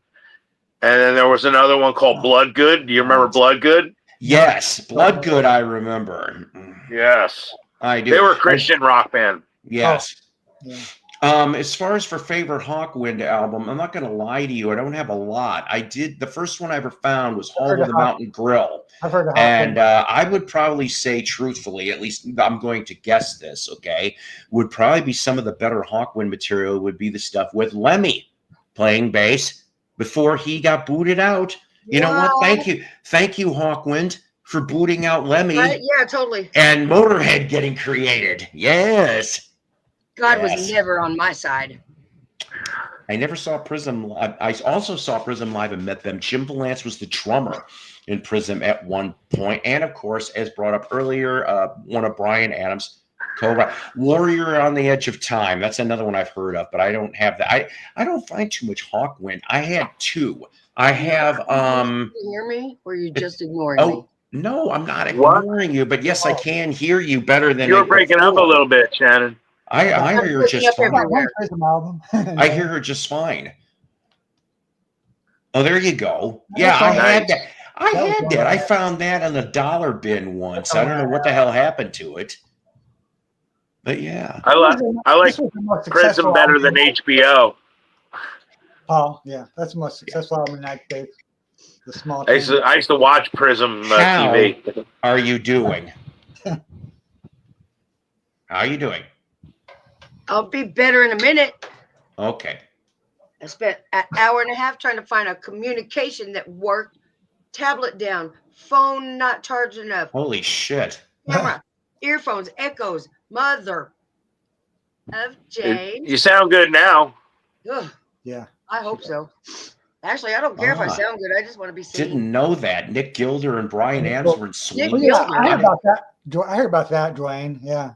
Nick The Gilder. Rio Statics, Canadians 90s prog indie band, whale music. Boy, I got a lot to listen to, don't I? That's okay. I don't mind. Jesus Christ. What about the No, band he can't even Exciter? You say remember this them? thing. Exciter? Barely. Pounding Metal. Look up the song Pounding Metal. Exciter. Phenomenon. They were a Canadian band as well. Was that an album about the humping robot? I love. No, they were on Megaforce Record. They were on Megaforce I'm Record. being silly. I think Patrick talked about Exciter. I'm not sure. Thor has Exciter. He showed Exciter on Racers one time. Nope, no high rollers tonight. We have got to get Thor on this show on occasion. I would love to get Thor on. Yeah. Thor is awesome. Me and him were going to do a show together. I got to get in touch with him. I got to get in touch with him. On Instagram. Message him on Instagram. I understand that, but I really don't go. I don't. No, I have his email. I got his email because I'm going to be doing either Instagram him or email and say that he's invited. Paul, I have Thor's email. Okay. I'm going to be doing a show with Thor. Me and him as a metal show. So I will. I'm going to ask him if he wants to come on here as well. Cool. Yeah, tell him there's not gonna be no drama bullshit. He can bring whatever he wants, and we'll do it that way. And Thor is very loved. I love Thor. Yes. I just want to bring up the fact that if you Google or whatever YouTube search Pounding Metal, you might find an iffy video that I made. Oh my. Air conditioning tubes. Pounding Metal. Oh, I thought maybe for 2 seconds this was going to involve Steely Dan. Steely Dan, no. I love Steely Dan. Yeah, no, ladies and gentlemen. I'm talking about Barbarella and Steely Dan, which is how the band got that from. Wow. A book called Naked Lunch, Paul. That's correct. That is right. William Burroughs. I never read the book. Naked Lunch. We're gonna do it without the fez on. Do. Yes, I love the fez, man.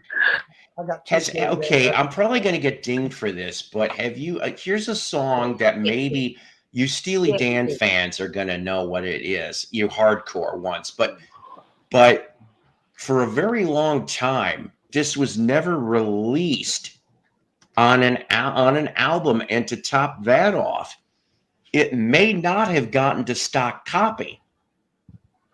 Okay, so let me set this up. The very first single that they had on ABC.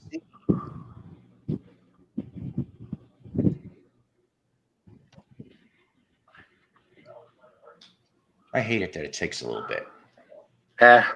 This is the album cover in Japan on where you can pick this up.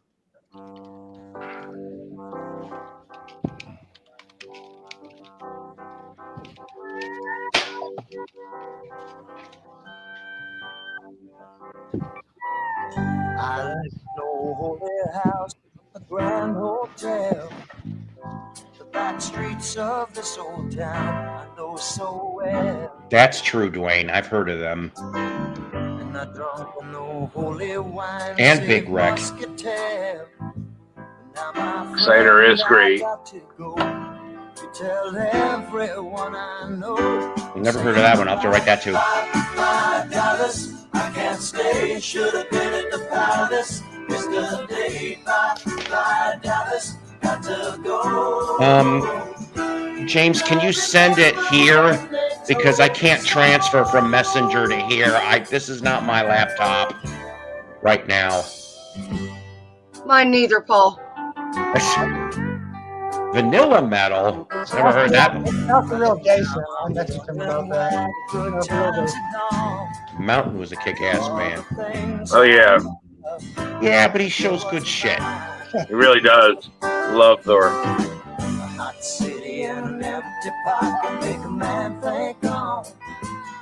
That's right, you did. Gotta get back where I belong. Say goodbye, bye, Dallas. I can't stay. Should have been at the palace. Missed the day. Bye, Dallas. Got to go.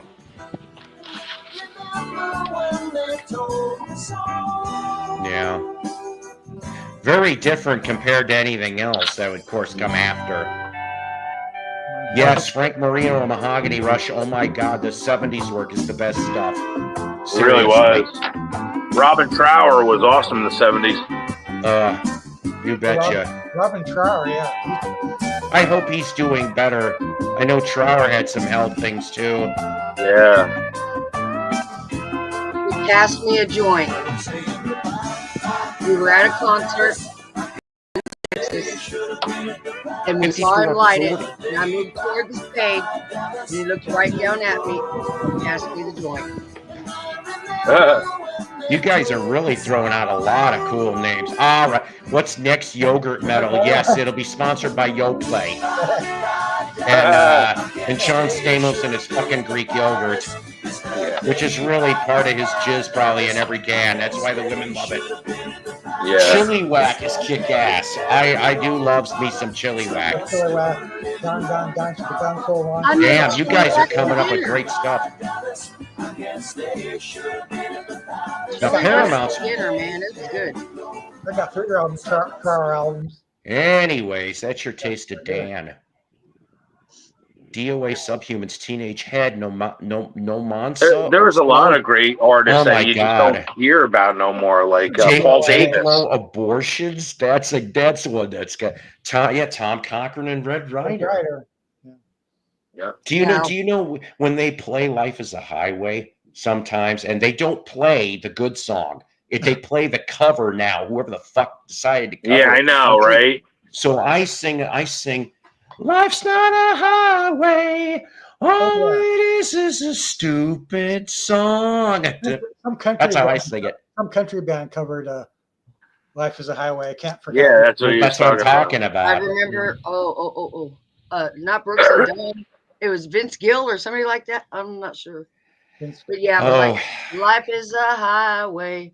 I'm going to trade it. Hey, but you can't feel bad for the guy because the money that guy brought in from that one song. That one song made him multimillionaire. Yep. Rascal Flatts. Yay. Thank you. Thank you.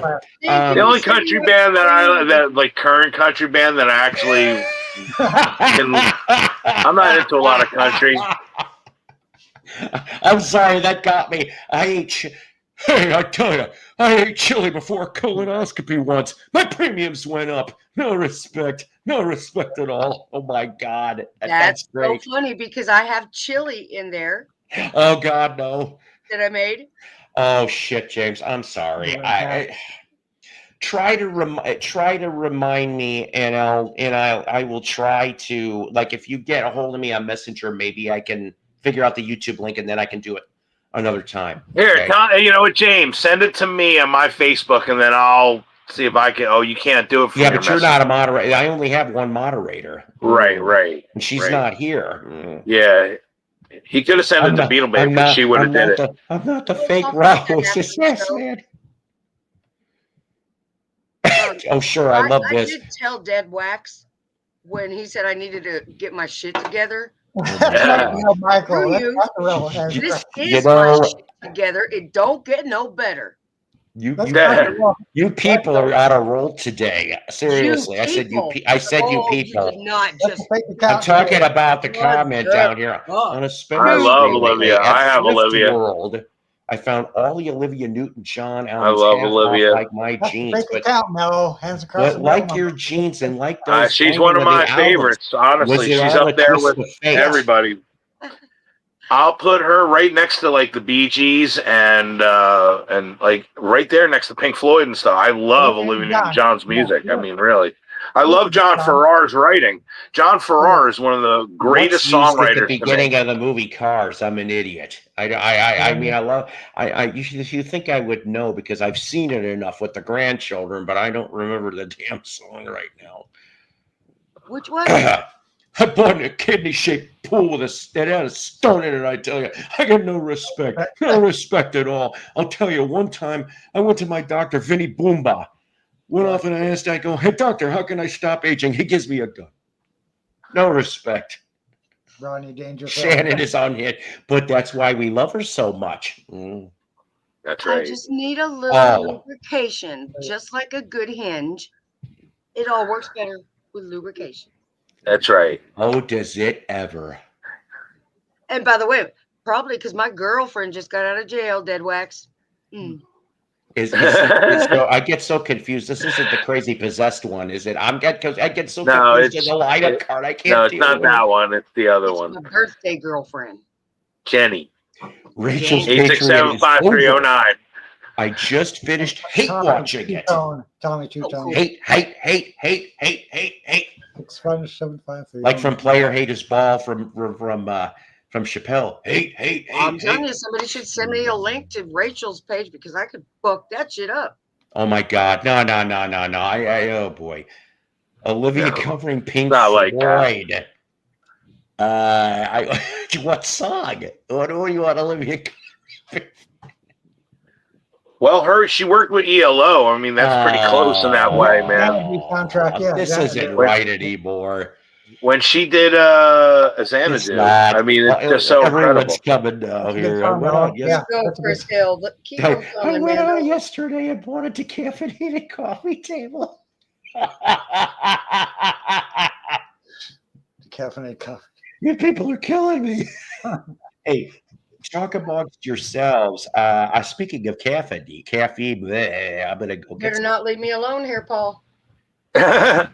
Leave me alone. Just leave me alone.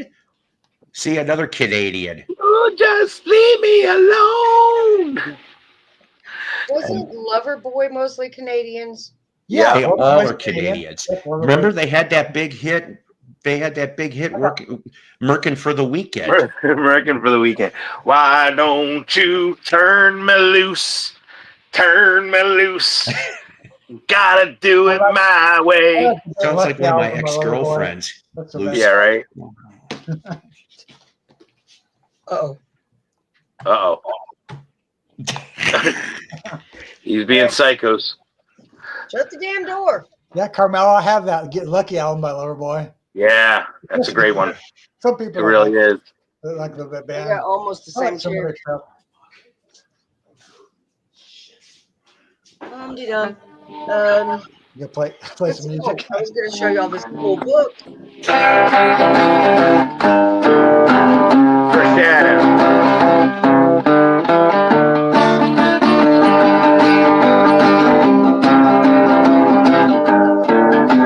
I don't give a fuck. I really don't give a fuck. I don't give a damn. 'Cause that's who I am. I don't give a fuck. I really don't give a fuck. I don't give a damn. 'Cause that's who I am. And if you see me in the rear view of your life, don't you bother calling morning, noon, and night. I just gotta say, please go away. Now, if you please, I don't give a fuck. I really don't give a fuck. I don't give a damn. 'Cause that's who I am. La da da da. La da da da. La da da da. La da da da. And if you see me in the rear view of your life, don't you bother calling morning, noon, or night. I just gotta say, please go away. And if you please, everybody, I don't give a fuck. I really don't give a fuck. I don't give a damn. That's who I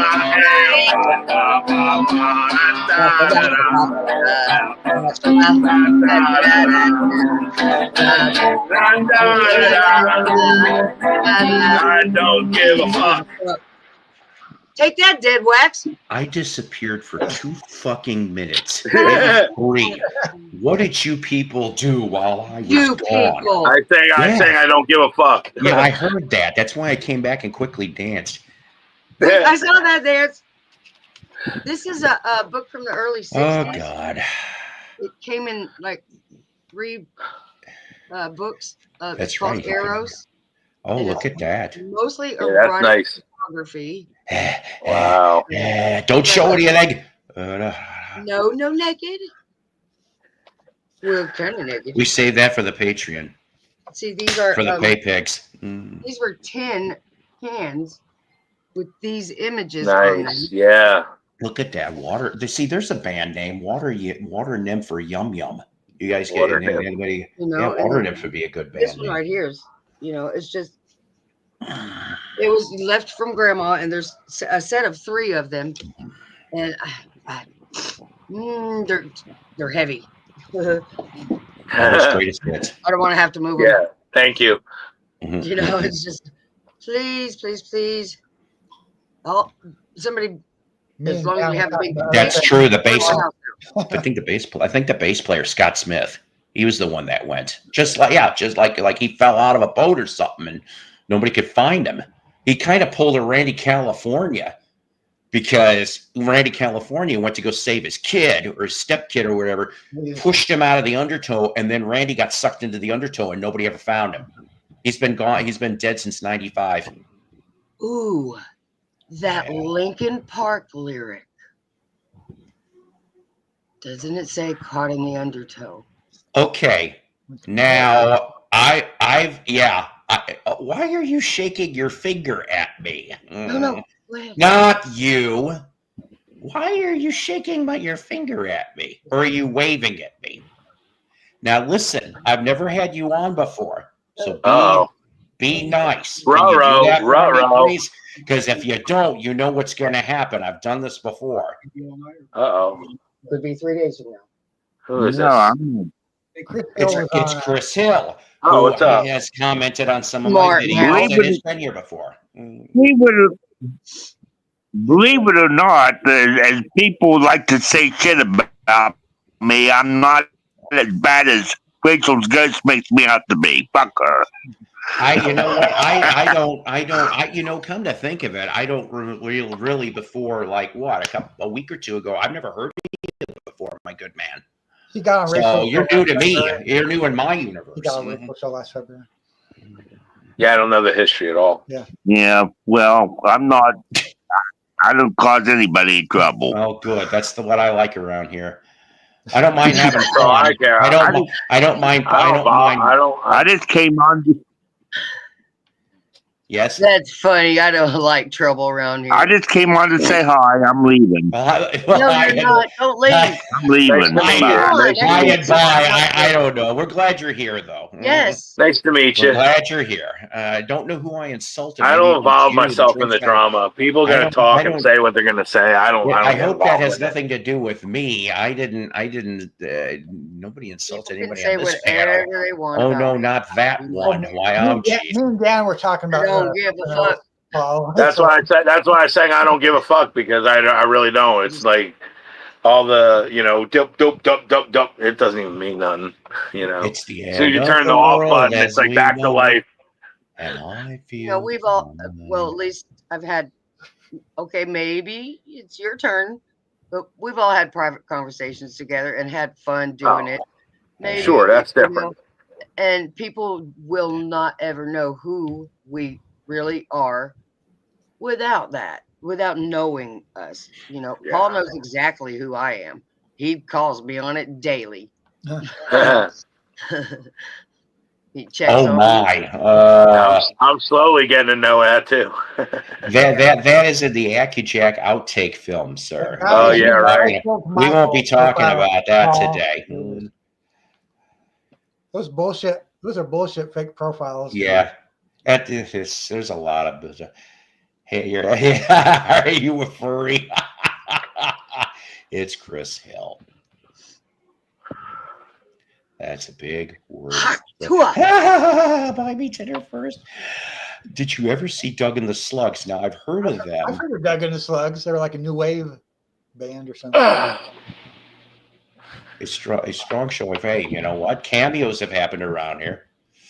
Just when we thought it was over, but it's not, and we're still here. Poor Jason. It was Doug Slugless. He said he was Doug Slugless back then in the day. I'm here for the music. That's what we try to do around here. Trying to find another stream. Oh, come on, be nice. From Bedrock, twist. No, actually, this shirt, I made this shirt myself. Really? I painted it. You liar face. No, I really painted it. I myself. I'm an airbrush artist. No, I paint. This one I didn't airbrush. I actually painted with paintbrush. You should have made it puff paint. Well, it kind of is. It is. It has a texture to it. That's pretty nice. Yeah, that's a good time. Yeah. I did this about, I don't know, almost 10 years ago. I got other stains on it from just wearing it. You know, it's just like my beat up shirt. Sometimes when I see a color of a shirt, like I have another shirt, a yellow shirt that's got the big Charlie Brown thing. I got to find it, you know, and I'll do another one. I made a Batman shirt. I mean, you know, I just fun. Hashtag Batman, Fred Flintstone. I should make them and sell them. That's what I should do. Ladies and gentlemen, if you people are looking for musical gifts, yes, you people. If you people are looking for possible future Christmas musical gifts, don't say that Psycho doesn't try to help, because here's a hint possibly for you guys that you could go for right now. Gordon Lightfoot. Yeah. Fabulous segue. Right here. His name is Paul Revere. Gordon Lightfoot, Canada's most incredible singer. I got to the widow next door.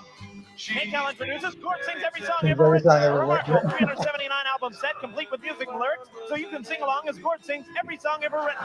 You get Midnight in Moscow, Bits and Pieces, and Happy Birthday. Guys, 11 is And now, for the first time, a special offer of unreleased Lightfoot versions of some of the great songs of all Theme time. from Mannix. Monster Mash. That's funny. You get the Swedish national anthem, Polka Time. God save the Queen. And of course, Gord's own 76 trombone. Zippity doo dah. Gord Lightfoot, a legend in his own time. That's pretty funny. Gord sings every song ever written, only $4.99. Paper cassette, $6.99. There you go. There's some hint for you. You people. And you remember back in the day, that's the way it really was. The cassettes were always a little more than the album. Hey. So Mello, go off and ask me in Fred. I can make one. I do have a brown shirt. I should, but it's hard. It's just a couple dots. Just hang on a minute. So go off and ask me in your best Fred Flintstone.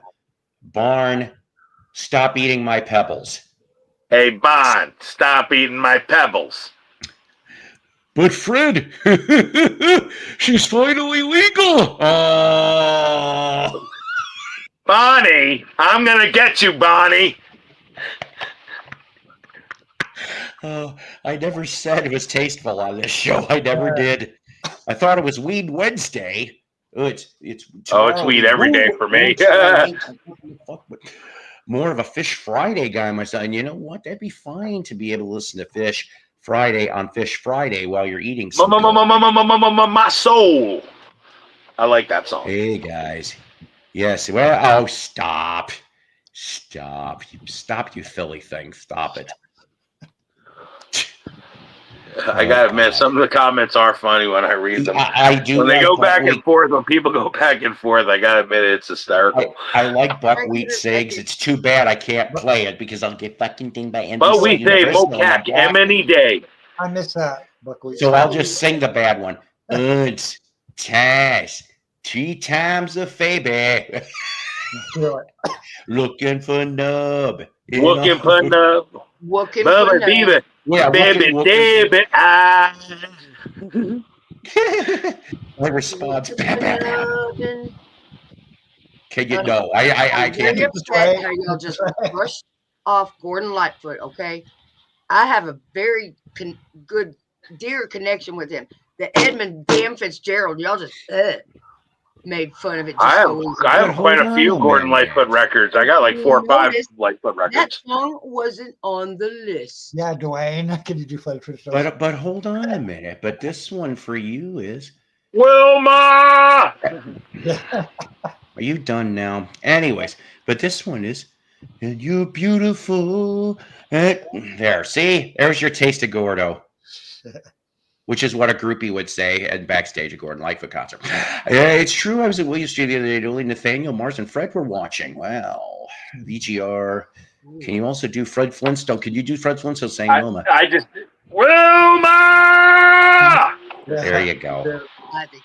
See, now I would have loved to have actually met Gordon. I think Edmund Fitzgerald will always be my favorite, but I like all the other ones. Carefree Highway. Sundown is like incredible, man. Now, we talked about Sundown before, but Sundown was the girl in the song Sundown was Kathy Smith, who years later was the same Kathy Smith that shot the speedball in John Belushi that killed him in '82. Wow.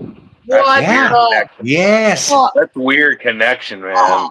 But she wasn't like that 8 years before. It was a little different. She was less scuzzy, I guess. That's like Christopher Walken being on the boat with Robert Wagner and Natalie Wood. I was which bring it up a while ago. By the way, that will be coming out as a Funko Pop. All of that. The Natalie Wood. What? Accidental murder. Yeah, it's going to be. Yeah, actually, Lego was supposed to do it, but unfortunately, too many weird pieces, and they were thinking about maybe putting a shark in the background or something like that. So coming soon for Funko. So Richard, if you're watching this, the Natalie Wood accidental murder play set. I have to take this a minute. I am sorry. Okay, this is very important. Carefree Highway. Hang on a minute. I got to take this. I'm sorry. Keep going. Well, he's got to take this. Oh, as long as it ain't up the butt.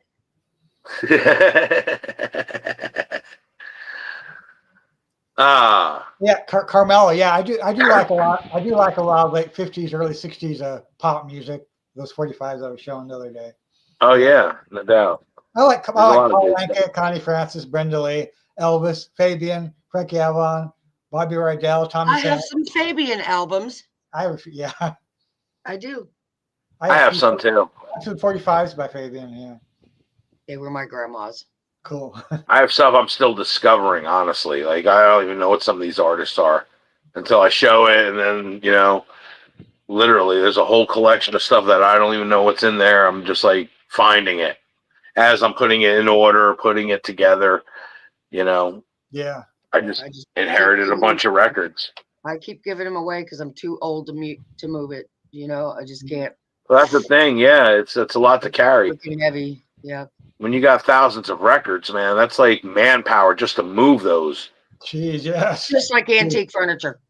Right, it really is. It wear you out just carrying like crates of records. One milk crate of records is literally like 50, 60 pounds, even more. Look.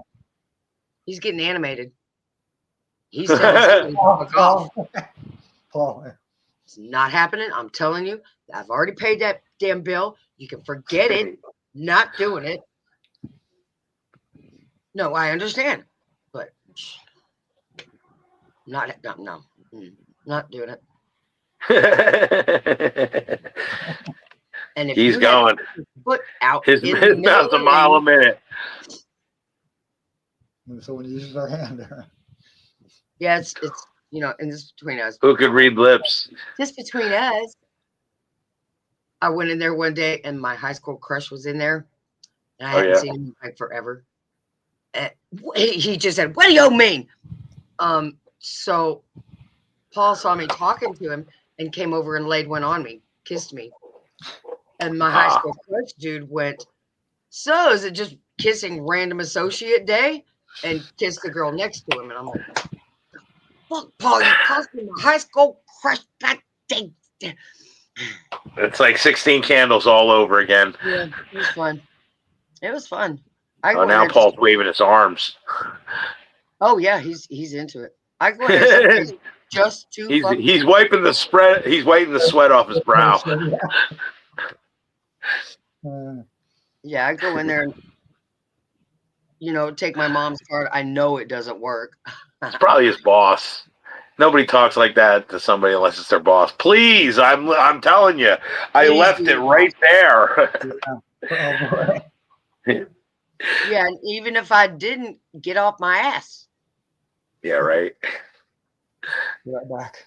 But look, when he starts doing this, Yeah. Oh no, you didn't. Don't even think I did anything like that. Ah, living in America. I went through the desert on a horse with no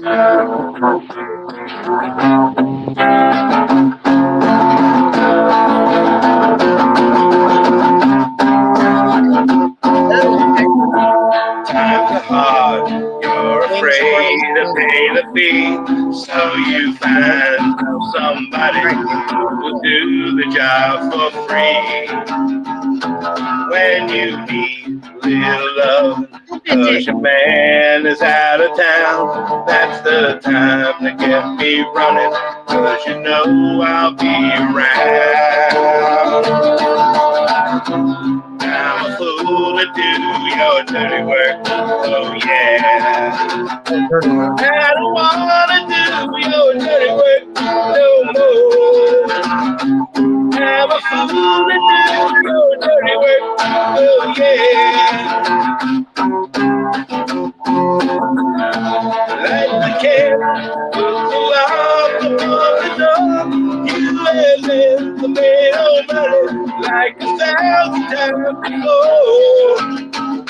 Like the castle in his cold, I foresee terrible trouble, and I stay just the same. I'm a fool to do your dirty work, oh yeah.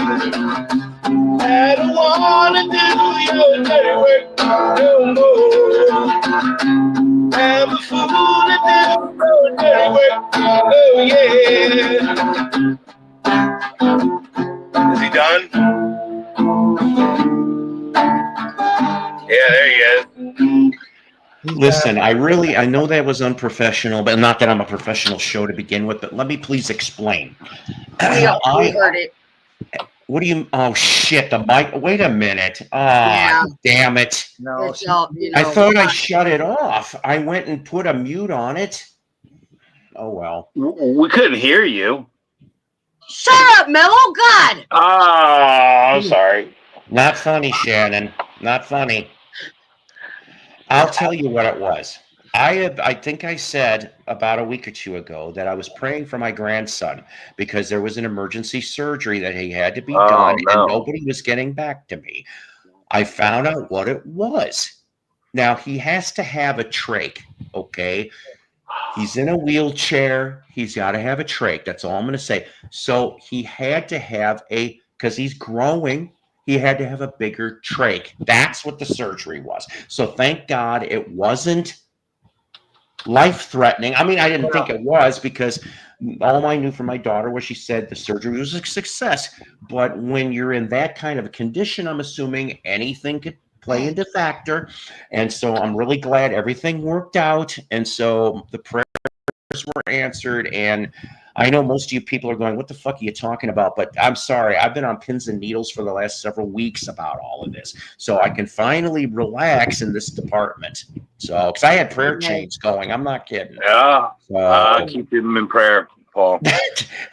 What? You knock it off. I'm sorry. It wasn't funny now that I'm, retrospect.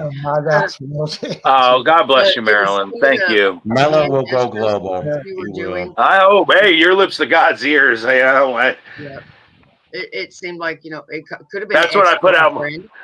That's when I put out my band Secret Cell. Then I feel like I'm God's secret cell, being waiting to just be unleashed on the world. Last thing we need is more unleashing. No. Yeah, right. Calling. Oh man, he's gonna have another phone call tape. No, this is too funny. This is another one of my son's friends, but I'm not answering that, and it's funny because I haven't heard that name in months. That's weird. Why everybody and their mother is calling now? You know what though? I know I'm going to get dinged for this, but so you know, you kind of were talking about Christian rock. Jesus, And Rojas. the thing is that there is a song that as soon as you hear it, you're going to go, why the hell does this sound familiar? And I'm not playing the video. Forget that nonsense.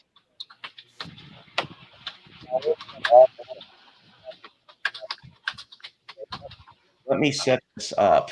This is from 1990, if I remember correctly.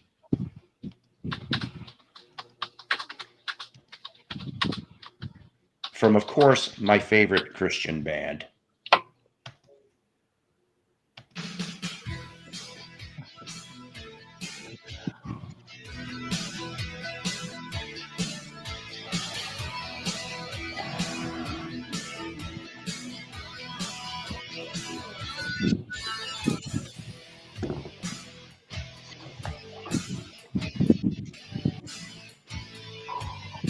Now, remember I said 90.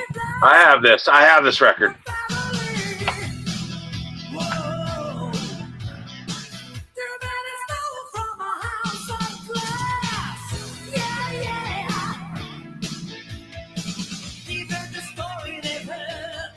Yowzers. Holy shit. Literally.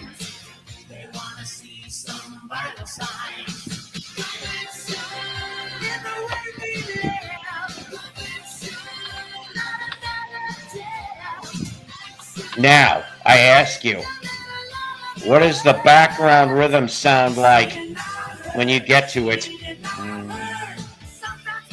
Oh, that's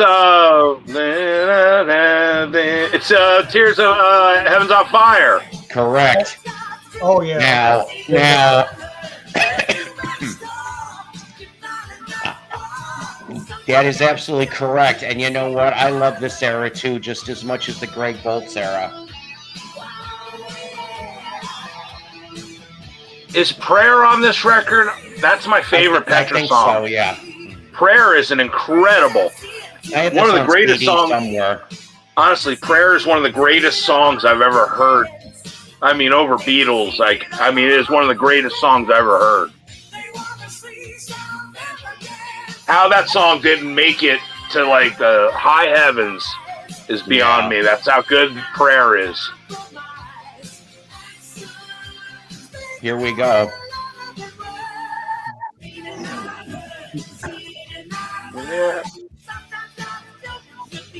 You notice they cut it off right there. That's right, because they knew one more note and Gene and Paul would have got after their ass. Anyways, that was the point I was trying to feel my heat taking you high. Well, here's the truth, though, I heard later. You didn't put that part wasn't in there. So here's what I heard. So through, like, Bob Hartman was friends with Bruce Kulick, okay? And I don't know if like I said, he knew about this shit until after it came out, but supposedly they weren't pissed. So I don't know. They got again. Do they want to fight with a Christian band? You know what I mean? Like, it's not going to be points with God, that's for sure. I mean, yeah, especially that great Christian rock finger bang. If you got to remember, if you get that reference, good for you. They did what's his name? A Christian song, kind of God Gave Rock and Roll to You, was written by Ballard. That's correct. Ballard. Russ Ballard. And God Gave Rock and Roll to You. Who was the original to have the hit with it? Oh shoot, Argent? Was it Argent? Argent was absolutely correct. Okay. And then Kiss, and yeah, so but ripping off the chord, Mom. Yes, it is the genuine article of Mr. Hill. Oh yeah. Ooh. Can't be showing that. Yeah, are you revving up? Is that what you're doing? Yeah, I'm doing my thing. Yeah. You're revving, ripping? I'll mute my mic. I keep hearing complaints about in the words of Kiss, are you rip and destroy? Yeah, rip. From the Phantom Rip of the and Fog destroy. movie. Oh God, what a lame little quick little. They weren't. Yeah, we're not going to write a complete and real song. We'll just do it this way. Yeah. Well, they didn't even use their real voices. They had Dog Butler or somebody doing Ace. In the almighty gospel of Ace Frehley from that movie. Ack. There, that's it. Remember when you go ack? God. Hey, Vinyl Dreams. What, me going ack or how the heck do you...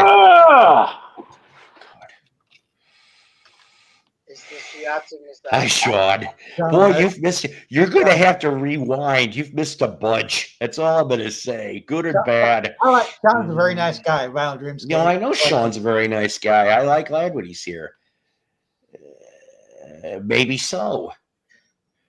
Well, ladies and gentlemen, just for commercial sake, since I'll probably be wrapping this up soon, Stephen Schnee doing Christmas Through the Decades Part 2 live now. Thank you. As we speak.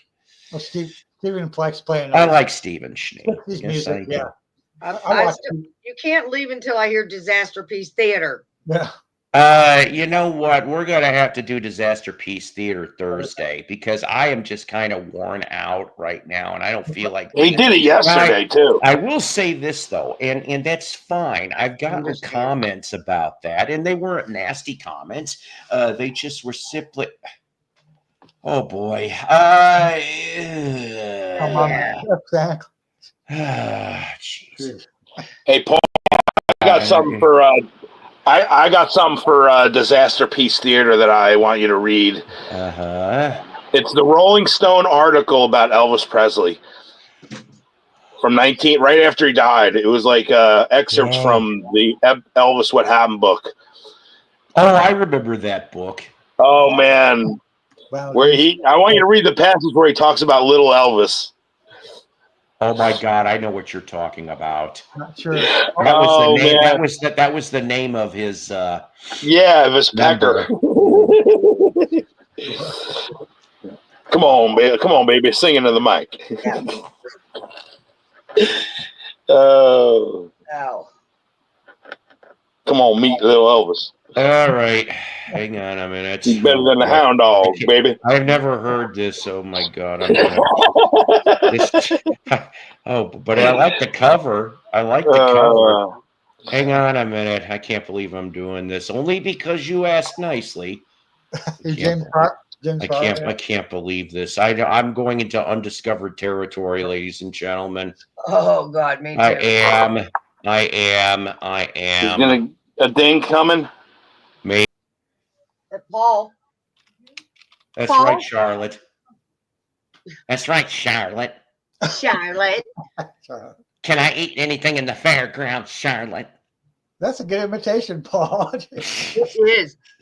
See, that's not right. He knows what that does to me, and then I end up having to have weird. It gets her a little wet. Gets her a little triple.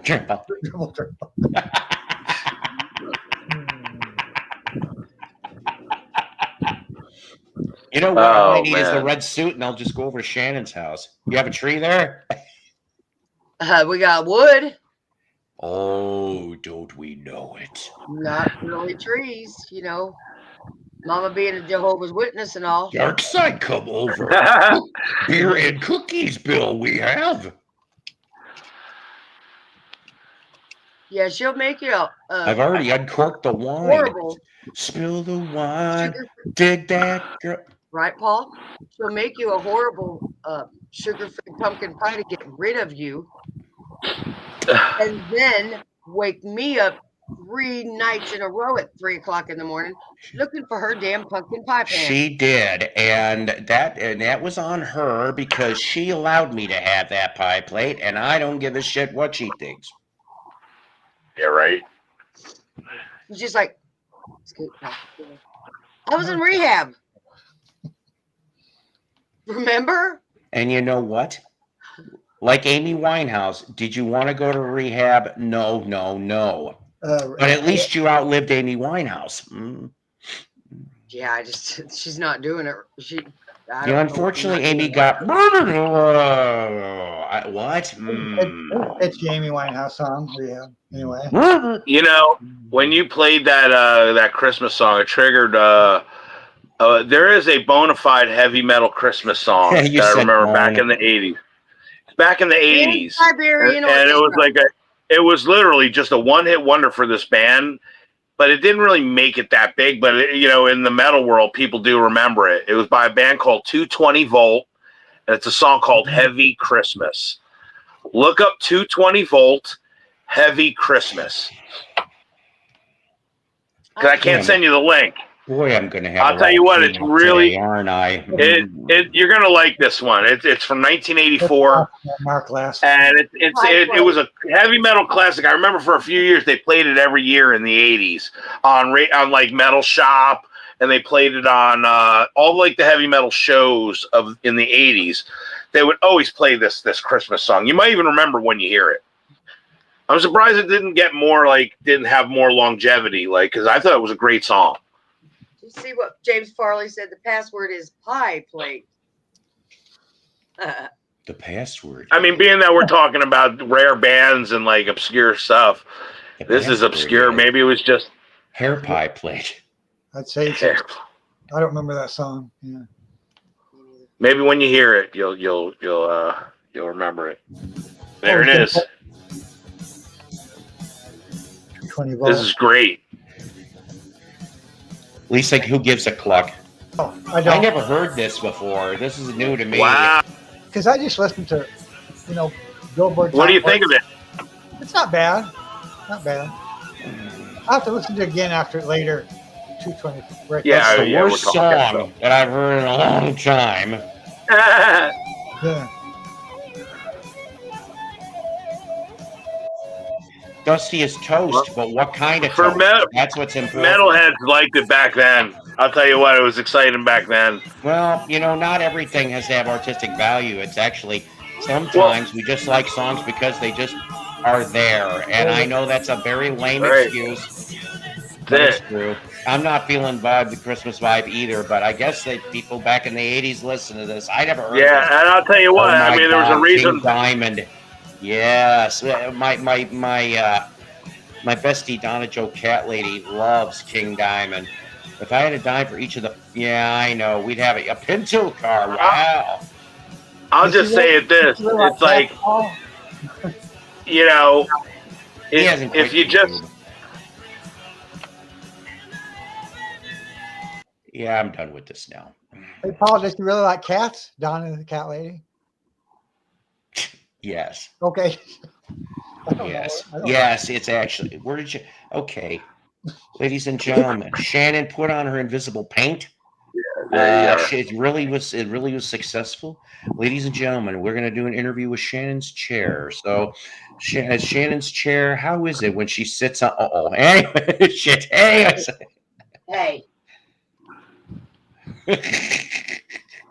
What you got there? Chili. Made from Kanga deer. Kanga deer, ladies and gentlemen.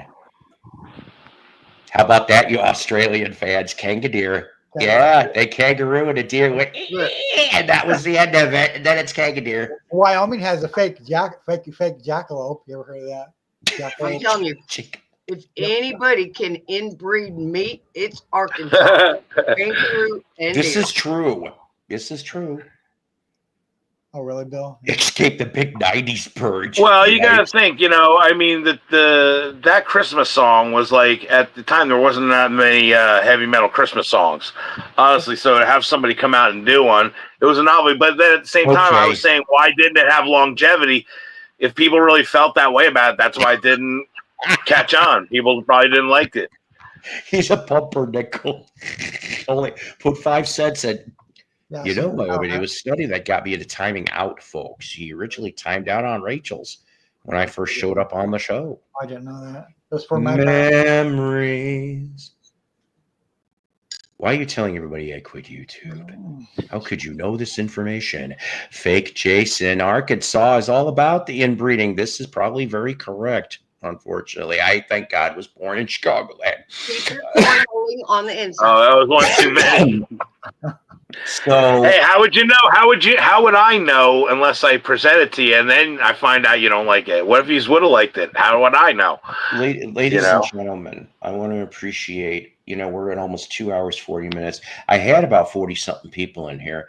That's now great. I'm not doing a live one tomorrow, but you finally will get the long awaited Jukebox from Hell, episode 48, which will be on Mr. Bungle, the first album from 1991. Oh, I can't wait to hear you do that one, man. And yes, like I said, when we hit episode 50, we're not going to be doing series anymore. We're just going to do one-offs whenever the hell I feel like it, because I just had a hard time being able to, being able to keep a consistent schedule when it came to the JBHs. We're not quitting it. We're just going to slow it down a little bit. Now, before we depart, I did not. It's quitting time. Yeah, ba-da-ba-doo. Psycho's Platters is a Love Peace production.